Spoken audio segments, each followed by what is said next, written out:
I'll raise this child on my own. I told my husband, Kevin, with determination. But Kevin just laughed it off carelessly. Go ahead, do as you like. My daughter, Madison, is not an object. Yet, I felt nothing but disgust for Kevin, who treated her so lightly.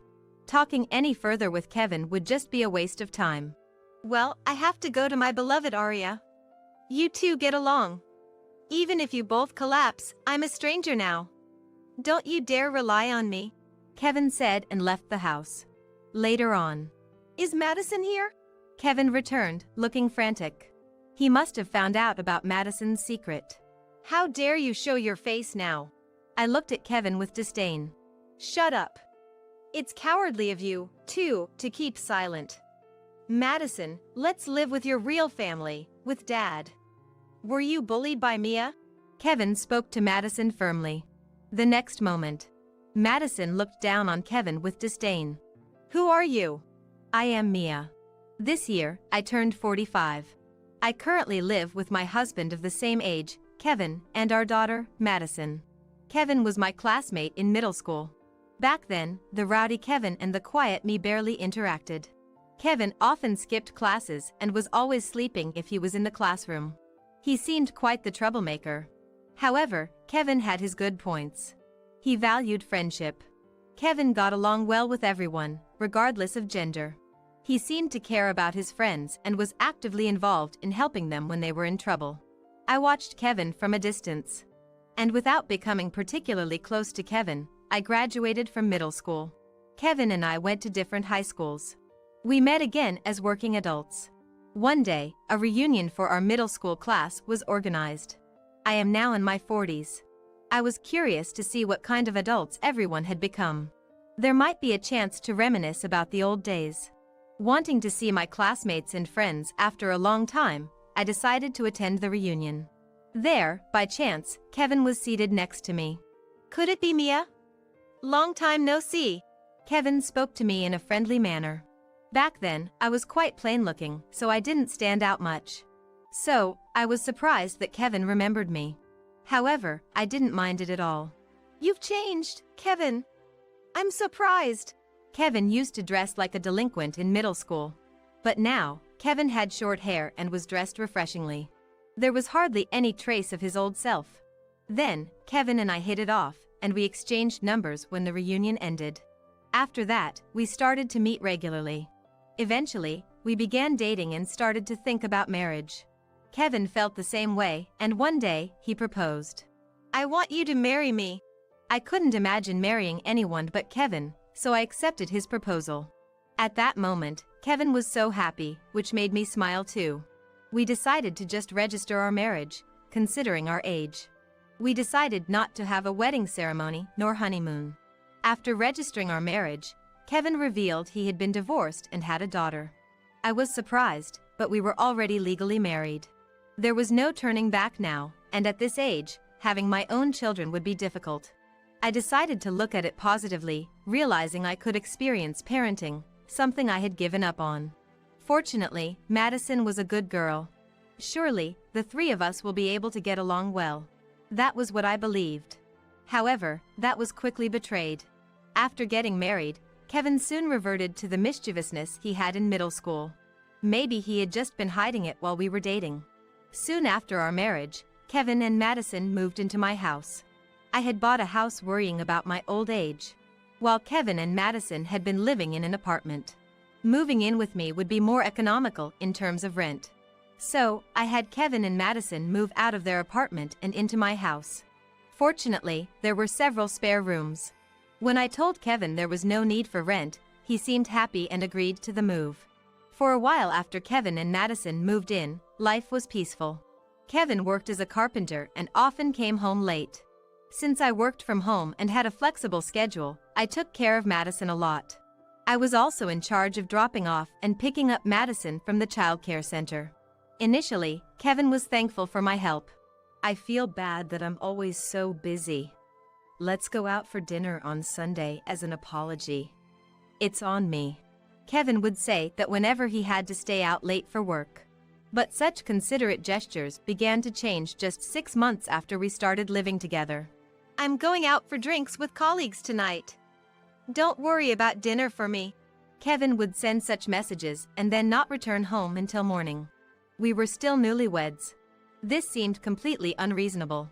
So, in the morning, I tried to confront Kevin. However, he immediately locked himself in his room upon returning home, making any discussion impossible. I have a hangover, so please leave me alone. I'm calling off work today. Kevin always does this when things get tough. He plays up feeling unwell, so I can't press the issue too hard. Understood. That was all I could reply. But my worries weren't just about Kevin.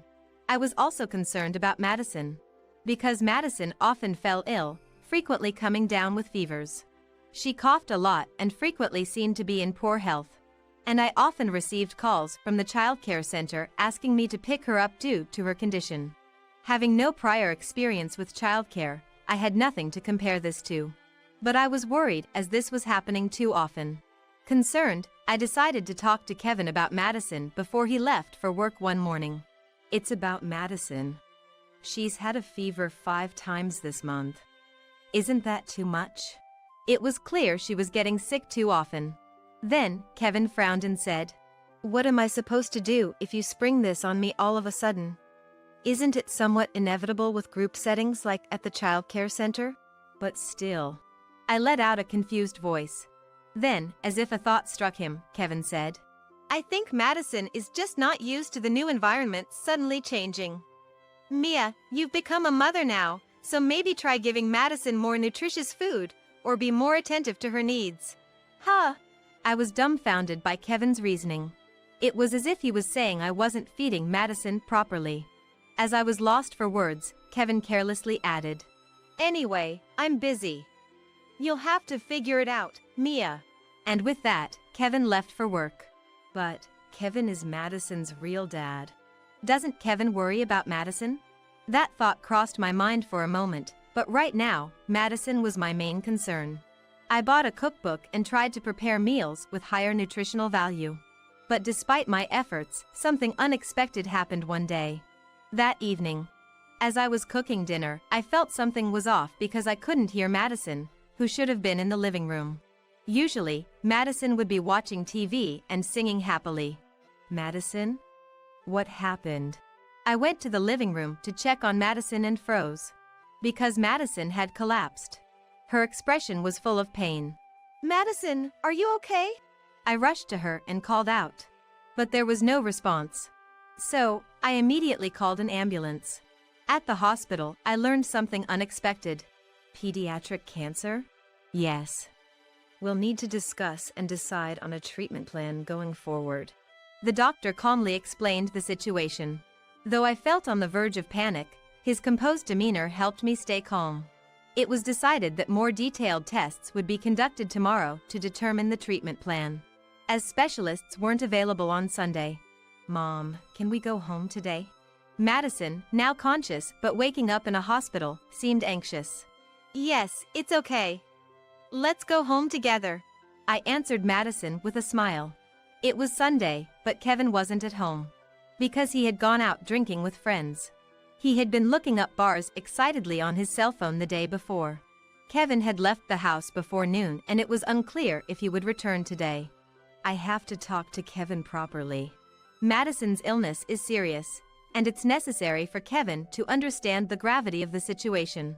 However, Kevin recently hasn't been much involved in taking care of Madison.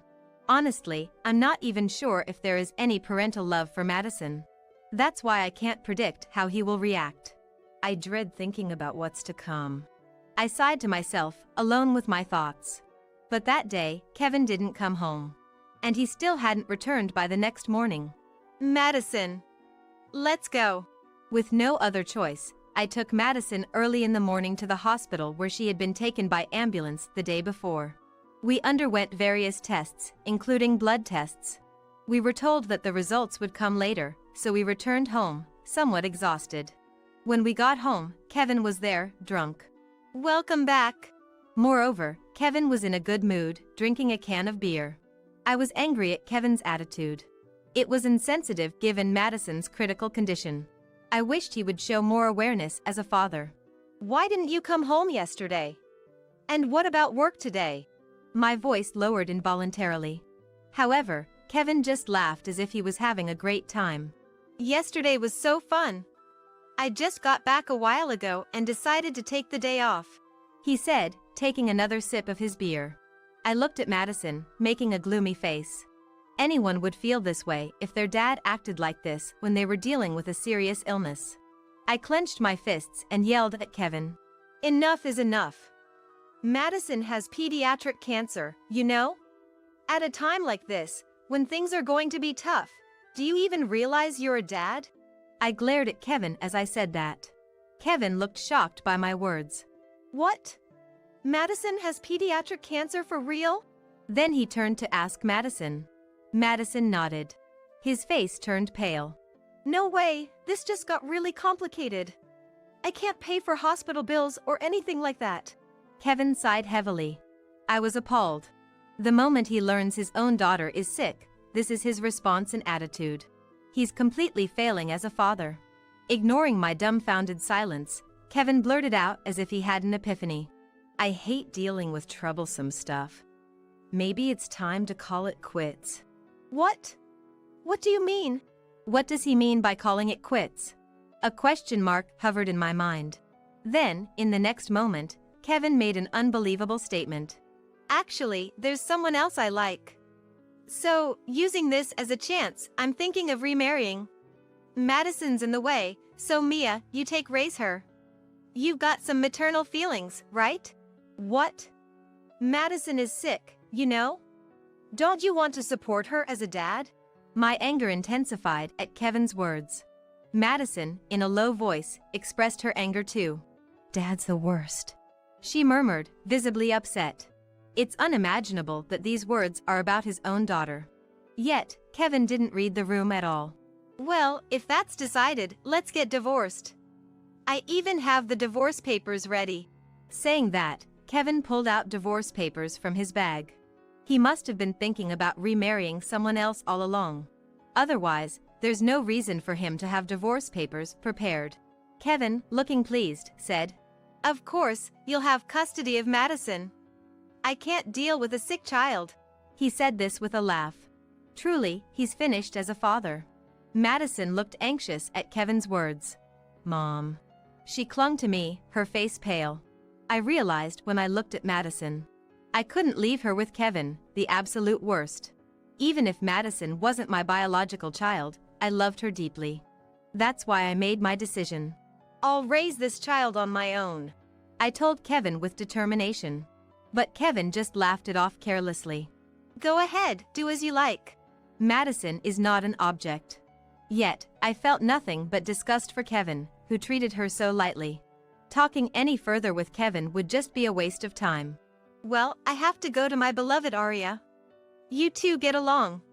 Even if you both collapse, I'm a stranger now. Don't you dare rely on me. Kevin said that and left Madison behind, walking out of the house. This is so frustrating. A tear rolled down my cheek. Kevin showed no awareness of his role as a father to the very end. Madison wouldn't have been rewarded with such a father. I looked at Madison. Then, Madison smiled sadly. I'm okay, so don't worry about me, Mom.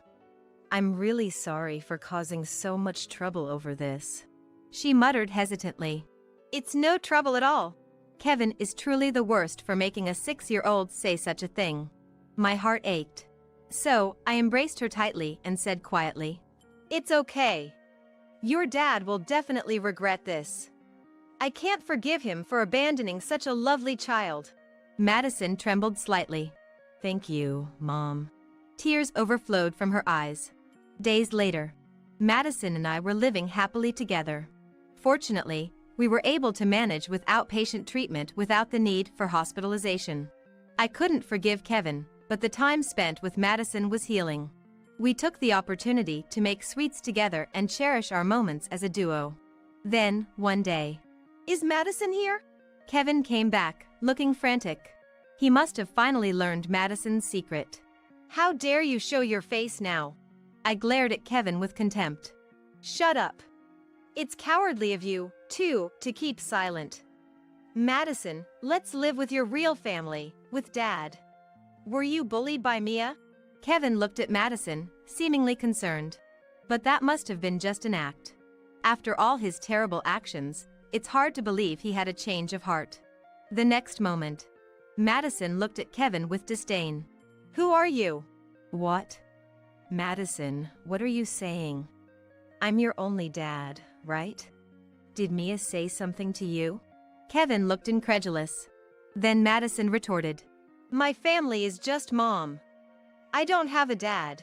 She glared at Kevin. Rejected completely by Madison, Kevin looked at me desperately. Mia, you haven't submitted the divorce papers yet, right? We're still married, and Madison is my child, right? Kevin's eyes held a slight hope. I decided to confront Kevin with the reality. I submitted the divorce papers long ago. What are you even talking about? Kevin had left days ago. Then, Kevin's face turned desperate. You act too fast, don't you? He said, stunned. But in the next moment, Kevin turned to me. Now that I know, I'm aware of Madison's insurance situation. You're just realizing that now. I muttered. Madison's secret. It was the substantial insurance policy taken out on her. Actually, my job is in life insurance sales. So, I understand the importance of life insurance better than anyone. I have a significant life insurance policy on myself, covering major illnesses, disabilities, care needs, and more. Of course, I'm also enrolled in pension plans and lump sum options. And the same goes for Madison. Soon after marrying Kevin and becoming a family with Madison, I enrolled her in several insurance policies where she was the insured. I had only told Kevin that I was taking out insurance on Madison. You're covering the insurance premiums, right? Then do whatever you want. Kevin had said that. He seemed uninterested, and he never asked anything about it afterward. I think he had forgotten about it all this time. But I utilized all my knowledge to enroll Madison in the best possible insurance plans. Now, I know why he was suddenly so interested. I found it curious. So, I asked Kevin, why are you suddenly interested in Madison's insurance? You seemed completely uninterested when we talked about it. I thought you had forgotten. Then Kevin said something astonishing. I was curious if there were any letters for me. I went to the house during the day and took a bunch, and I ended up taking some of yours too. From the conversation, it seemed Kevin had come to the house on his own and stole letters from the mailbox. It was a letter from the life insurance company, so I got curious and opened it without permission. Then, I found out it was confirming the details of Madison's insurance. You've taken out quite a lot on Madison, huh? Kevin said, laughing. I couldn't believe Kevin had opened my letters without permission. I was so astonished, I couldn't even find the words to respond. Then, with a sarcastic smile, Kevin pressed on. How much did you get from the insurance now that Madison has cancer? You did enroll in medical insurance, right? It should have been written in the letters. Kevin was eagerly inquiring. His greed for money was disappointing. Not once since he learned of Madison's illness did he show any concern for her. I didn't feel obliged to kindly inform such a person. So, I decided to feign ignorance. Who knows? What are you going to do with that information now? We're divorced, so you can't get any insurance money, you know? Kevin looked frustrated at my response. That's because you're keeping silent. Why does he even think he's entitled to any money? I decided to confront him with reality. First of all, I'm the policyholder for Madison's insurance, okay? I'm the one paying the premiums. Why would you, who did nothing, think you have any rights? Then, uncomfortably, Kevin suggested, I'll remarry you. If we're married again, the insurance money becomes shared property between husband and wife, right? He seemed to realize he was at a disadvantage. I think that's natural too. Because Kevin hasn't contributed at all to the insurance premiums for Madison's policy. He must have concluded that even he couldn't claim any rights under those circumstances. I firmly stated, no thanks. Weren't you going to remarry Arya? I have no intention of remarrying at all. Who would remarry someone like him? I rejected him outright. Then, Kevin clung to me. I can't remarry anymore. The marriage with Arya is off. Kevin slumped, defeated, as he said this. What? What do you mean? You left the house so happily. I couldn't help but ask Kevin. Madison looked as surprised as I felt. Indeed, Kevin had said he was going to remarry Arya and left the house. Suddenly, the marriage was off. What has happened? Madison also seemed puzzled by the turn of events. Then, awkwardly, Kevin started to explain. Actually, after moving in with Arya, we spent all our time playing around, and I ended up getting fired from my job. Then Arya dumped me. I see. I was just astounded by Kevin. Turns out, Arya wanted to be a housewife. She said she didn't want a man without money and kicked me out of her house. Kevin was scratching his cheek, looking embarrassed. Even so, I had no intention of getting back together with Kevin. Just because Arya dumped you, you think you can come back? Anyway, I won't remarry you, Kevin. And you have no rights to Madison's insurance, just so you know. Don't say that, please. I'm begging you. Kevin was desperately pleading with me. But my stance remained unchanged.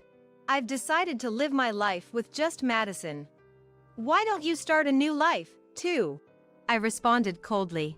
Then Kevin let out a disgruntled sound. I was planning to take Madison's insurance money and go back to Arya. If I had the money, maybe we could get back together. Just give me the money already. So, that's your true intention? I was utterly disillusioned by Kevin's true intentions. That audacity of trying to get the insurance money that hasn't been paid just because he is Madison's biological father. I can't help but be truly disappointed. I grew even angrier. All you talk about is money. What were you planning to do with Madison in the first place? Did you even intend to take proper care of her? If he had plans to be by Madison's side through her hospital stays, there might be some redemption for him as a father. I waited for Kevin's answer. But Kevin was worse than I imagined. Huh? As if I'd bother with such troublesome stuff. Once I get the insurance money, I'd just leave her at some facility. If it's one attached to a hospital, they'd probably take her in, right? He said it as if it was the most natural thing in the world. You're the worst. I was speechless. Kevin seemed to have no awareness of being a father at all. He wasn't worried about Madison. Instead, all he saw was money. So, it's just about the money after all. And you call yourself a dad? I'm truly appalled. Besides, the insurance money has a designated beneficiary, so even if you got custody, it wouldn't matter. What? What do you mean? I sighed as I explained. Kevin seemed to think having custody would allow him to receive the insurance money. However, insurance policies usually have a designated beneficiary set at the time of the agreement. So, Kevin had no right to the money. Kevin was holding his head in his hands. Great! No job, no wife, no place to live. What am I supposed to do now? Kevin looked desperate. That's not my problem. Why don't you find a job? Somewhere I don't know. All of this was the result of Kevin's own actions.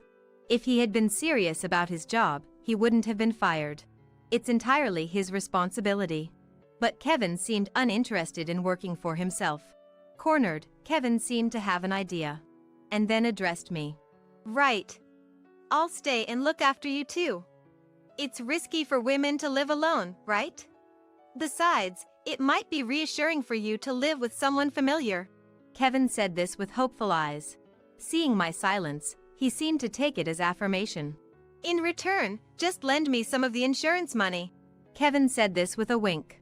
I was, in a way, impressed by his audacity to even suggest such a thing. Madison was looking at Kevin with a look of utter astonishment. Surely, Kevin must be the only father who could elicit such a reaction from his own daughter. It seemed clear that I had to be straightforward with Kevin for him to understand. I smiled brightly, hooking Kevin into a moment of shared joy. Then, suddenly, I raised my voice in a firm declaration. Absolutely not.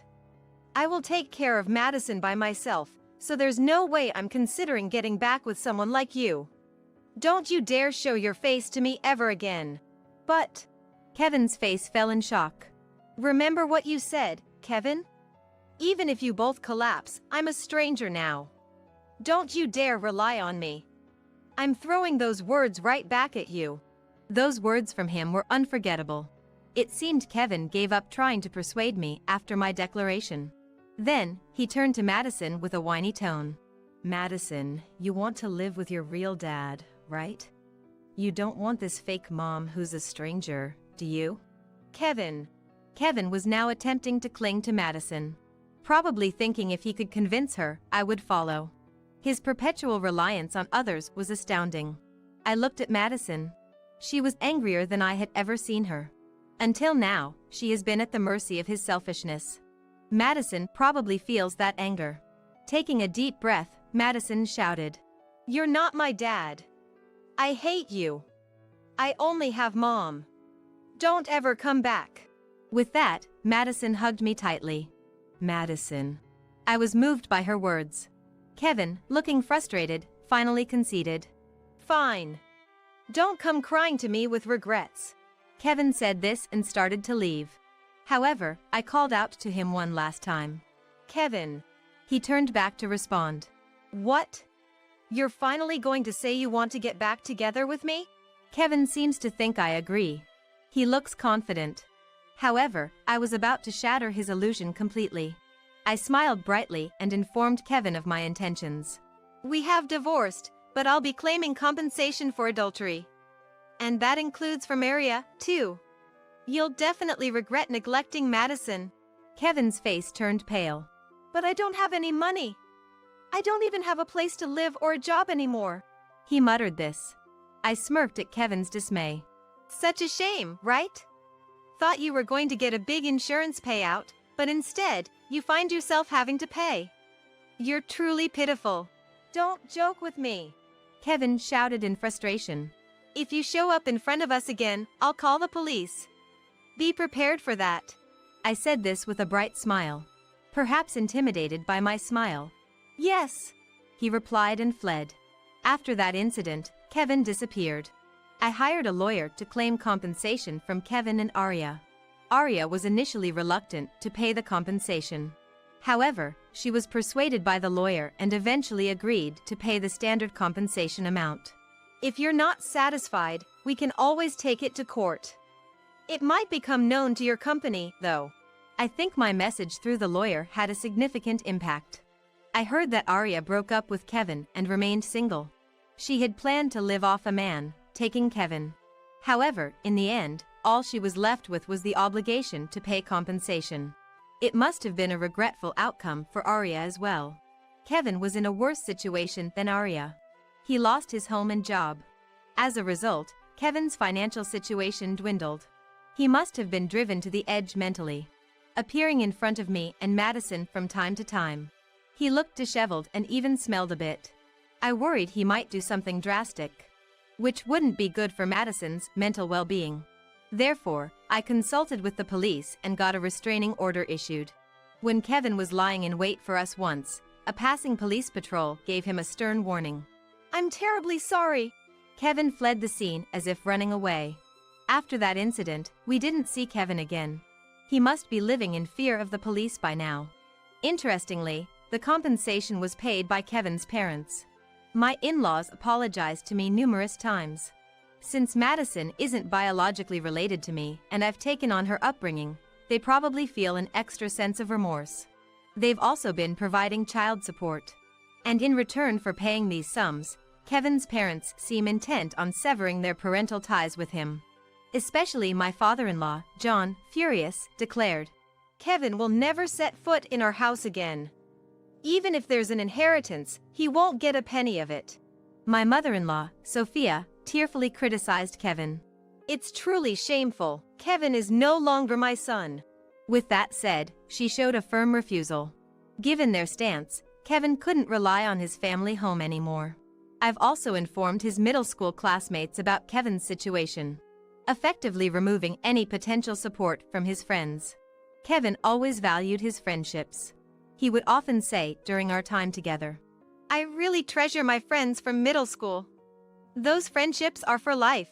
He used to keep in touch with them frequently. Being cut off by his friends would be the hardest thing for Kevin. Most of his classmates are sensible, so it's unlikely any would stand by him now. Really serves him right. Now, Kevin is left with no one to rely on.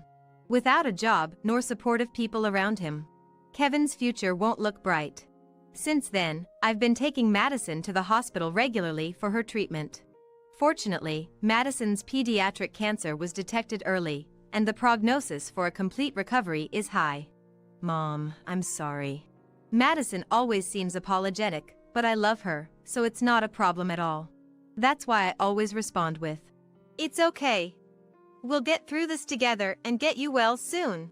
The treatment has only just begun. There will be many challenges ahead. But as long as Madison and I are together, I'm sure we can overcome them. Every day, I strive to become the true mom Madison deserves. "Here, this is for you, Mom." Emma said so, but then in the next moment, she flipped the stew onto the floor. "What?" It was the first time my son, Michael's family had come over to our house. I was preparing dinner with Stella, my daughter-in-law, and Emma, my 3-year-old granddaughter. But then Emma, instead of placing the stew at Stella's seat, deliberately spilled it on the floor. It wasn't because she tripped or slipped. She clearly did it on purpose. "Wasting food like that. Why would you do something like this?" I couldn't help but scold Emma harshly. "Because I thought it was easier for Mom to eat." Startled by being scolded, Emma said, crying and shaken. "Easier to eat?" I couldn't believe Emma's words and unconsciously repeated them. "Mom always eats on the floor." "What do you mean?" Sobbing, Emma tried to explain. Hearing Emma's surreal words, I looked at Stella to question her. Seeing Stella with a pale face and her shoulders shrunken, I felt she was hiding something. "Good morning." Today, as always, while looking at the portrait of my deceased husband, I greeted. I have been living alone since my husband Ian passed away a few years ago. The expression on Ian's face in the portrait is grumpy, with a deep furrow between his brows. Thinking back, I hardly ever saw him smile during his lifetime. Our marriage was arranged, and from the beginning, we were careful with each other. We barely spoke, each of us strictly keeping to our roles. A happy marriage seemed far from achievable, and we never went out together even on holidays. At that time, I didn't have friends to call my own, and of course, it was a time when there were no mobile phones, so I came to think that's just what marriage was. Ian would lock himself in his room or go out alone on weekends, coming back late at night. And sometimes we wouldn't even talk at home, always an icy atmosphere prevailing. Yet, my in-laws were persistent in wanting to see a grandchild. Suspecting illness due to the lack of childbirth news, they urged me to go to the hospital repeatedly. Ian, for his part, seemed annoyed being nagged, shared the bedroom with me just for one night. Luckily, I became pregnant and decided to pour all my love into raising the child. Ian showed no interest even as my belly grew, mercilessly assigning me household chores even when I was immobilized by morning sickness and wasn't even there for the birth of our child. When I was too exhausted and asked Ian for help, he dismissed me by saying he was busy. However, when our son Michael was born, Ian changed as if he were a different person and actively involved himself in parenting. For the first time, Ian suggested we go shopping together with Michael. "What kind of picture books should we read to Michael?" I couldn't hide my joy and spoke to Ian more than usual. "Wouldn't this outfit look nice on him?" Contrary to my excitement, Ian still had an angry look. He hardly responded and dismissed all my choices with a sigh and told me that he would decide everything. I wanted us to cooperate in parenting, but Ian rejected everything I tried to do or say. Only a man can understand what a boy needs. And eventually, even when feeding Michael, he said he wanted to focus on the meal, so he moved to a separate room. Ian was quite strict about everything from how to hold a fork and a knife and to the order of eating. It took 6 months before Ian approved of Michael's eating manners and allowed him to eat with me. The first time I saw Michael eat, I was astonished by how neatly he did it. He never complained or showed weakness, focusing solely on his studies and not playing with friends. "Michael, well done. Why don't you take a break sometimes?" I tried to comfort Michael with some cake as a snack while Ian was away. "Sweets aren't good for the body."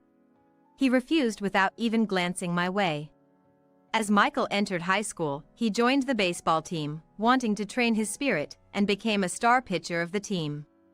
Even after that, thanks to his disciplined effort, he tackled everything with all his might and graduated top of his class from a prestigious university known for its difficulty.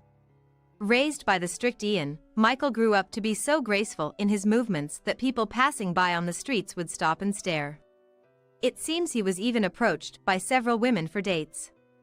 I once saw Michael sighing to himself. "Michael, isn't there someone you're interested in?" "I find it more meaningful to spend my time honing myself, rather than romance." His response to my casual question was marked by an even deeper sigh. Eventually, Michael made neither friends nor lovers, always a lone wolf, establishing himself as an object of admiration from afar. After university, he landed a job at a major publishing company, enviable to many.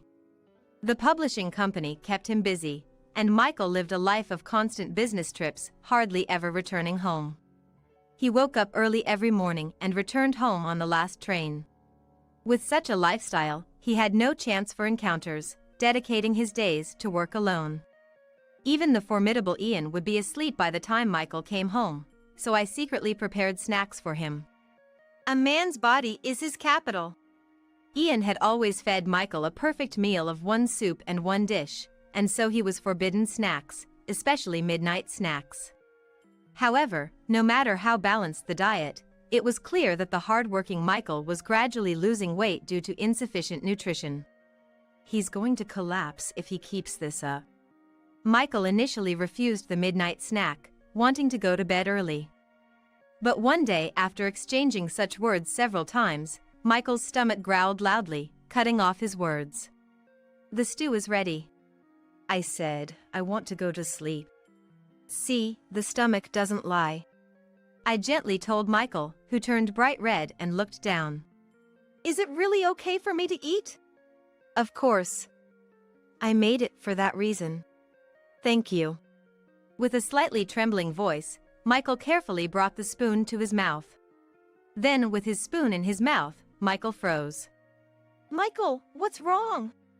"It's delicious." It seemed the taste was shockingly good for Michael. He devoured the steaming stew, even asking for seconds. After finishing 3 plates, Michael showed a smile I had never seen before. "Ah, this is the best feeling. I didn't know there was something this delicious. You've worked hard every day. I'll prepare a snack for you tomorrow night too." From that day on, Michael began to eat the midnight snacks I prepared with curiosity. Thanks to that, Michael's weight returned to normal, unbeknownst to Ian. The time for midnight snacks, the only time Michael and I spent together, became the time I also looked forward to as well. "Mom, what's for tonight's snack?" "Tonight, it's ramen." "Ramen? I've been wanting to try that." For Michael, who had never eaten out, the midnight snacks I made were all first-time experiences. Every time, Michael would light up like a child and eagerly eat up the meal. And so, seeing Michael off to work in the morning as usual became part of my daily routine. Michael, having regained his health, made significant progress at work, becoming regarded as the star in the company. This led to a series of invitations from women, it seems. Seeing this, Ian, perhaps unable to stand it, recommended an arranged marriage, and quickly, the discussions concluded, and Michael ended up getting married without any prior dating experience. Michael married Stella, a woman who worked as a secretary to the president of a famous company. Though she was of a quiet demeanor, she appeared to be a polite, serious person. "I am inexperienced, so I ask for your kindness." At our first meeting during the introduction, Stella greeted us politely, a rarity these days. "I will do my best to be a good wife and support Michael." Stella smiled softly, narrowing her beautiful eyes, and I thought she looked as beautiful as a blossoming flower. "We're going to be family, so don't hesitate to rely on us for anything." Happy as if I had gained a daughter, I exchanged contact information with Stella and told her so. Stella, coming from a family that lived a bit far away, nodded happily to my words. "Thank you very much. It's very reassuring." Then, the newlyweds moved to the neighboring town. Anticipating they might have a lot of unfamiliar things to deal with in their new life, I decided to frequently send messages via mobile phone. However, when I asked if they needed any help, Stella, who was already domestic and skilled in household chores, seemed to have quickly won over Michael's heart. It appeared Michael often had to go on business trips due to work, but they seemed to get along well, going shopping together on holidays.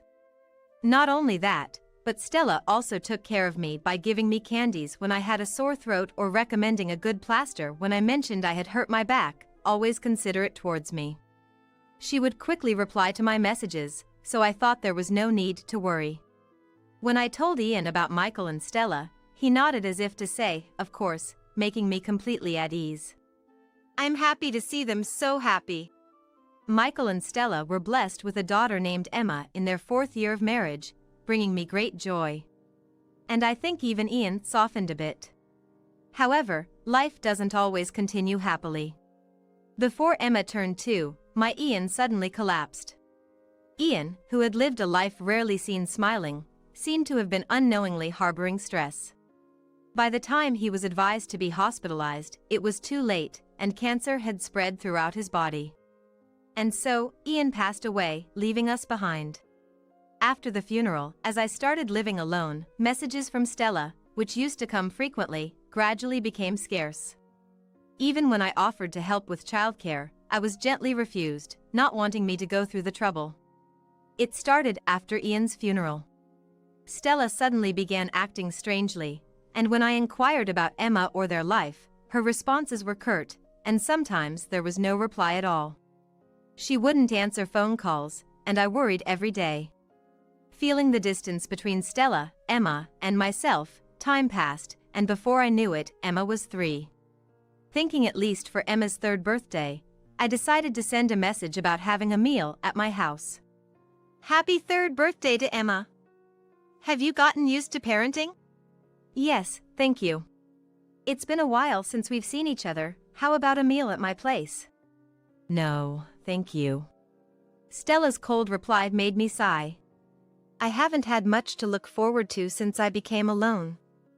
I want to celebrate my first grandchild's 3rd birthday. After sending such a message, perhaps my feelings got through, as she curtly replied, all right, we'll go. I had doubts about Stella's sudden consent, but the joy of meeting Emma soon dispelled them. And finally, the day of the family meal arrived. Stella, it's been a while.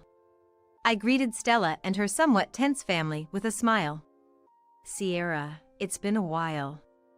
Thank you for inviting us today. Wondering if they were nervous after such a long time, I let them into my house. Come on, Emma, say hello to Grandma. Emma, who had been shyly hiding behind Stella, came forward quietly when encouraged and bowed politely. Grandma, hello. Contrary to Stella's uneasy and somber demeanor, Emma greeted me with a bright smile. Emma, hello. I made stew today, let's eat together. Yay! I love stew. It was the first time I had seen Emma since she was just a baby. I was worried she might be shy, but Emma's cheerful and innocent demeanor lifted some of my anxiety. However, Stella, hunched over and unusually vigilant, was not the Stella I knew. She used to be considerate and attentive to her surroundings. While I was concerned about Stella, I decided to wait and see, understanding she might have things she didn't want to talk about. Where's Michael? Stella, looking unsettled, scanned the inside of the house. Oh, Michael will be coming directly from his business trip, so he'll be late. I received a message. Stella, you didn't know? That's right. I'm sorry, I might have missed the message. Stella seemed relieved for a moment and hastily checked her mobile phone as if to hide her expression. I'm sorry, I had a message too. I can't believe I missed it. I feel like a failure as a wife.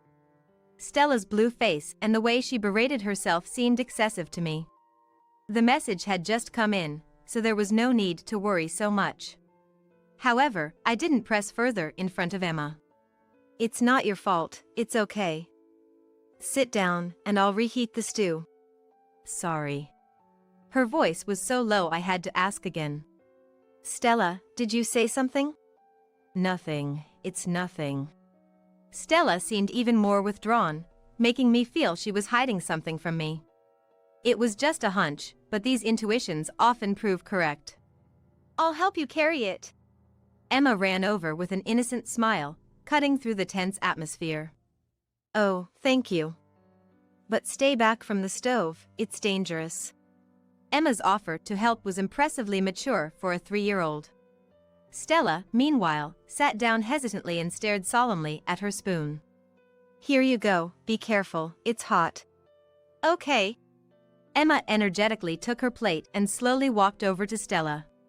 And then, here, this is for you, Mom. Emma said, and in the next moment, did something unbelievable. What? Emma deliberately spilled the stew on the floor instead of placing it at Stella's seat. It wasn't because she tripped or slipped. She clearly did it on purpose. Why would you do something like this? Wasting food. I couldn't help but scold Emma harshly. Because it's easier for Mom to eat. Surprised by the scolding, Emma said, crying and shaken. Easier to eat? I couldn't believe Emma's words and repeated them unconsciously. Mom always eats on the floor. Eating on the floor? What do you mean? Mom always eats on the floor because Dad makes her. Emma tried to explain, sobbing. Hearing Emma's surreal words, I looked at Stella, who was trembling and pale. Stella, what's going on? Ah. Just as Stella was about to speak, the doorbell rang, and Michael appeared at the entrance. Despite the awkward timing, I quickly cleaned up the spilled stew and welcomed Michael in. I'm home. Did something happen? Michael seemed puzzled by the delay between the doorbell and the door opening. Welcome back. I couldn't leave the stove. I tried to act normally, hiding my agitation. I see, is that stew I smell? Yes, your favorite stew. I felt relieved I had made stew and breathed a sigh of relief. Unaware of anything, Michael cheerfully entered the living room, ignoring Stella's distress and sat down with a thud. Nothing beats Mom's stew. Michael spoke loudly while Stella bit her lip tightly. Feeling the tense atmosphere between them, I forced a smile, struggling to maintain a facade.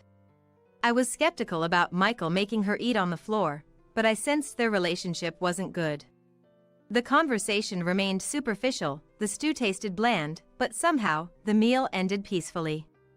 After the Michael family left, I messaged Stella about the incident. The only reply I got was it's nothing. It can't be nothing. I murmured quietly to the mobile phone screen, reflecting on our interactions. Stella's messages have been cold lately. The distant replies didn't seem like they were coming from the caring Stella I knew. Thinking about the incident made me wonder if Michael was controlling her phone. I can't overlook what just happened. I need to check on things myself. With that thought, I decided to visit Michael's house. Even though it's spring, it was already dusk. I shivered in the cold air as I approached their house. Just then, I heard a loud argument. It's your fault. What? That was Michael's voice. Panicked, I pressed the doorbell. Michael, with a forced smile, greeted me. Mom, we just said goodbye, what brings you back? I need to talk to Stella. What? Well, Stella's tired from the visit, I'll pass the message. Michael blocked my way, visibly flustered. This is an important matter between women. My firm tone left Michael with no choice but to let me in. Stella? Looking around inside, I noticed the bathroom light was on. I'm going in. As I headed to the bathroom, Michael hurried after me, panicking. Stella's in there, you can't go in now. But I entered the bathroom before Michael could stop me. And what I saw was unexpected. Stella! Stella was in the shower, drenched, sitting on the floor. Sierra.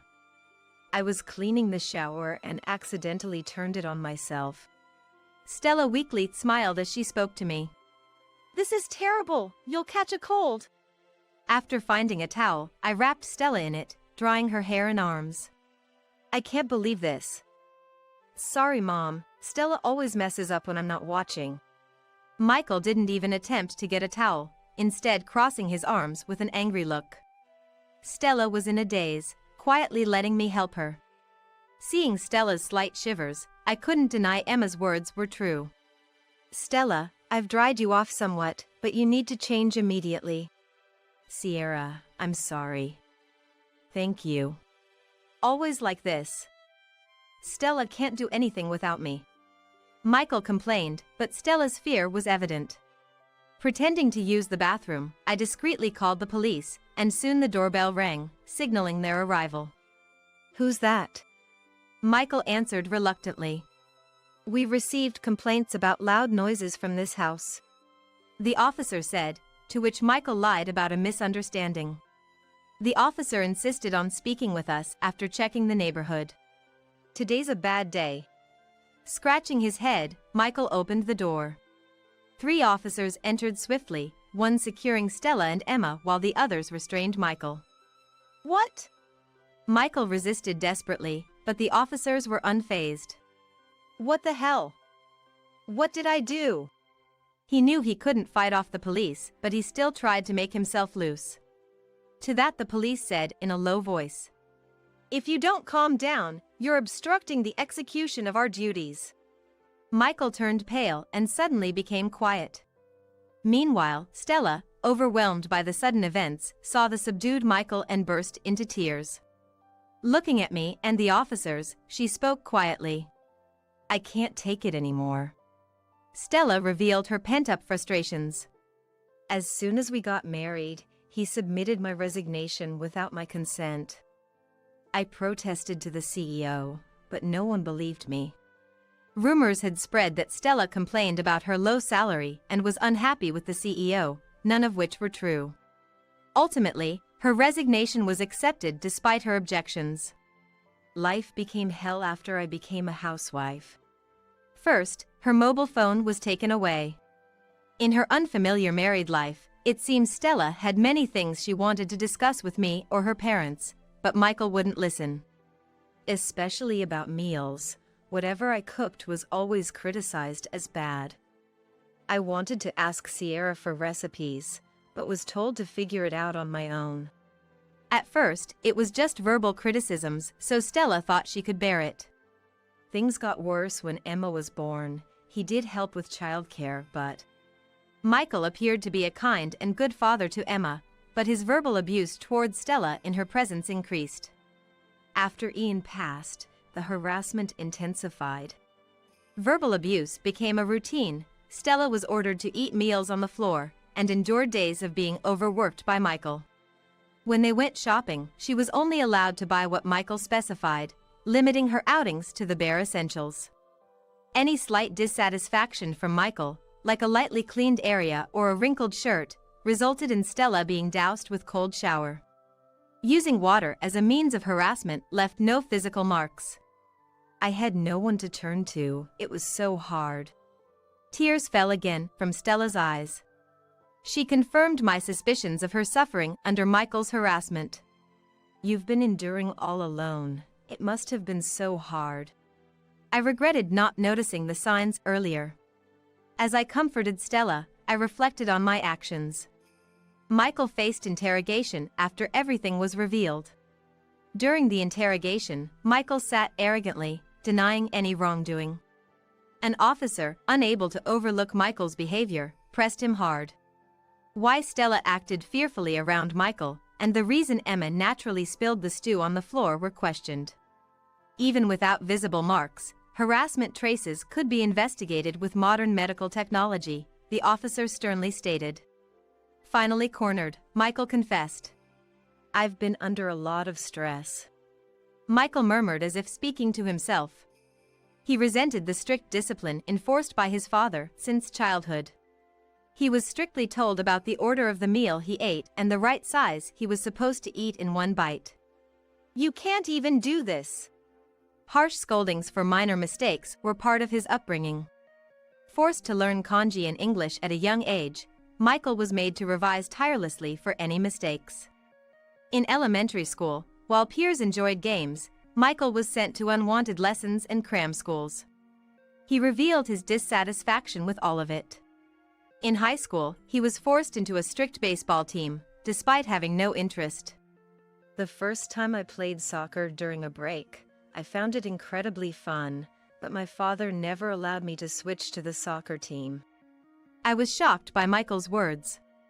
I trusted Ian to take care of meals in another room, never questioning it, and rejoiced at Michael's academic and extracurricular diligence.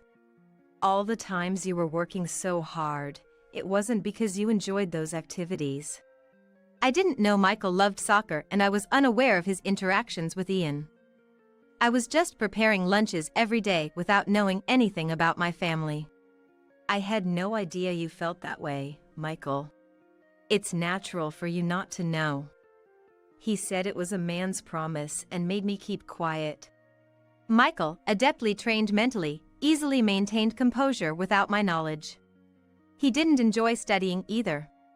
He was restricted from popular student activities like gaming and fashion interests. And even his love for sweets was limited. Ultimately, an arranged marriage decided by Ian added to his growing resentment. Having the marriage arranged without his consent, Michael seemed to have started feeling indifferent about everything. Even after getting married and moving away, the pressure of being married to someone chosen by Dad made him feel monitored, and the curse lifted only after Dad's death. I became obsessed with the idea that Stella should strive just like me. That was how Michael concluded.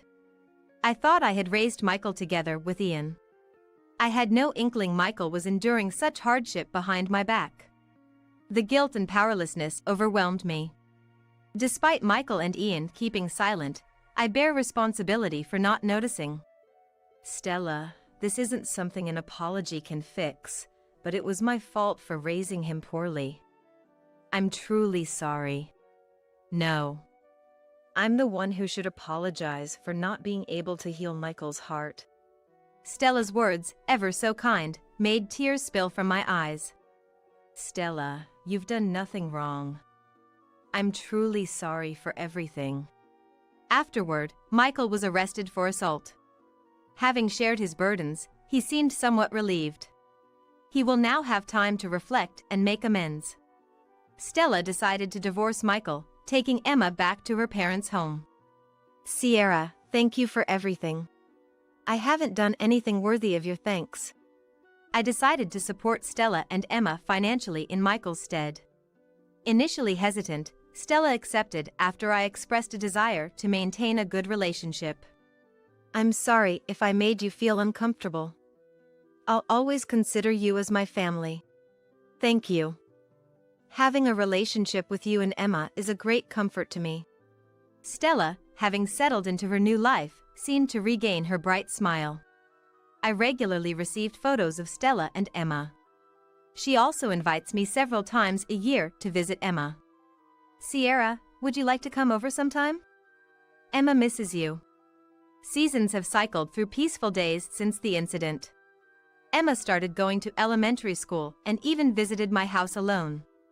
Exactly, Emma, you're doing great. I was teaching Emma how to make hamburgers during one of her visits. Grandma, this is fun. Emma showed a carefree smile, shaping the hamburgers perfectly. Indeed, it's fun. It'd be nice if Mom could join us next time. Yeah. I'll make a lot. I deeply cherished these moments of happiness. Relieved that Michael hadn't inflicted lasting wounds on Emma, I wished for her to always be smiling. As we placed her small hamburgers in the pan, her eyes sparkled with anticipation for the completion of the meal.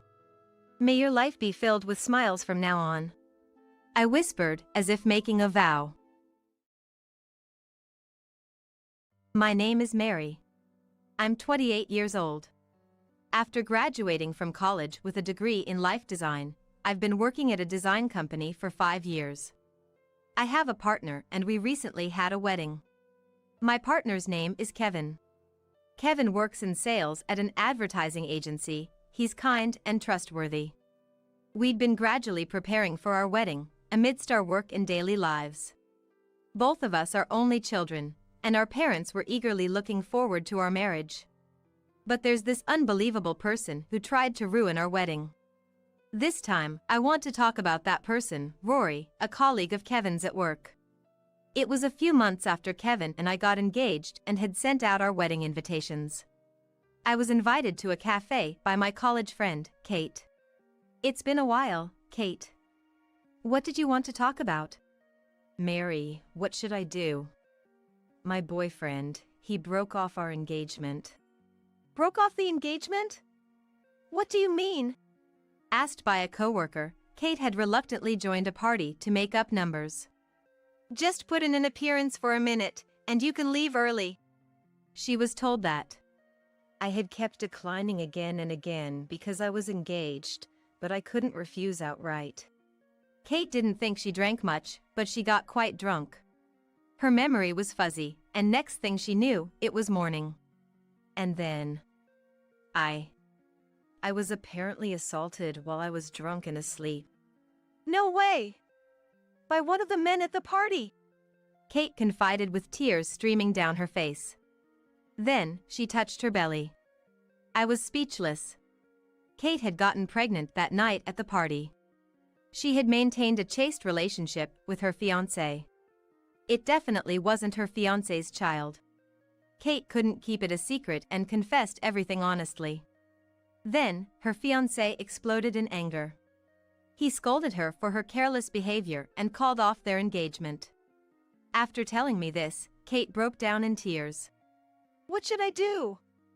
I'm so stupid. I never thought this would happen. Kate, it's not your fault. The man who assaulted a drunk woman is to blame. It's a crime. We must make the man responsible face the consequences. We must never give up. I decided to be there for Kate, no matter what. So, do you know who the guy is? Yeah. There were 3 men, but the most suspicious one is... I was shocked to hear the name. There was someone with the same name among Kevin's colleagues. When I told Kevin about my conversation with Kate, he looked pained. Rory! Damn it! What a terrible thing he's done. Is it really him? The Rory who's your colleague? Yeah. He was bragging a while back about sleeping with a woman from a trading company. We can't forgive this, Kevin said, clenching his fists tightly. Rory worked in sales at the same advertising agency as Kevin, and he's the son of the executive director. His personality was frivolous and he was a bit of a show-off. He tended to get carried away and acted recklessly. Moreover, he lacked a sense of responsibility and tended to shift blame and escaped when things went south. Someone else will clean up his mess, he thinks. He's the worst. He's even blamed me for his mistakes several times. Truly awful. We must make Rory pay for what he did to Kate. In secret, we began to help Kate prepare to sue Rory. Then, a few days later, the day of my wedding with Kevin arrived. The issue with Kate was still unresolved, but the wedding couldn't be postponed. I did contact Kate to apologize. I'm sorry, my friend is going through a tough time, and here I am getting married. Don't worry about it. I'm sorry for canceling my attendance so suddenly. Kate congratulated me on my wedding multiple times. Determined to honor her feelings, I decided to make today's ceremony beautiful. But one thing bothered me. Rory, a colleague of the groom, was also there. I'm really sorry. If we didn't invite him, it would cause trouble later. It's okay. We can't help it.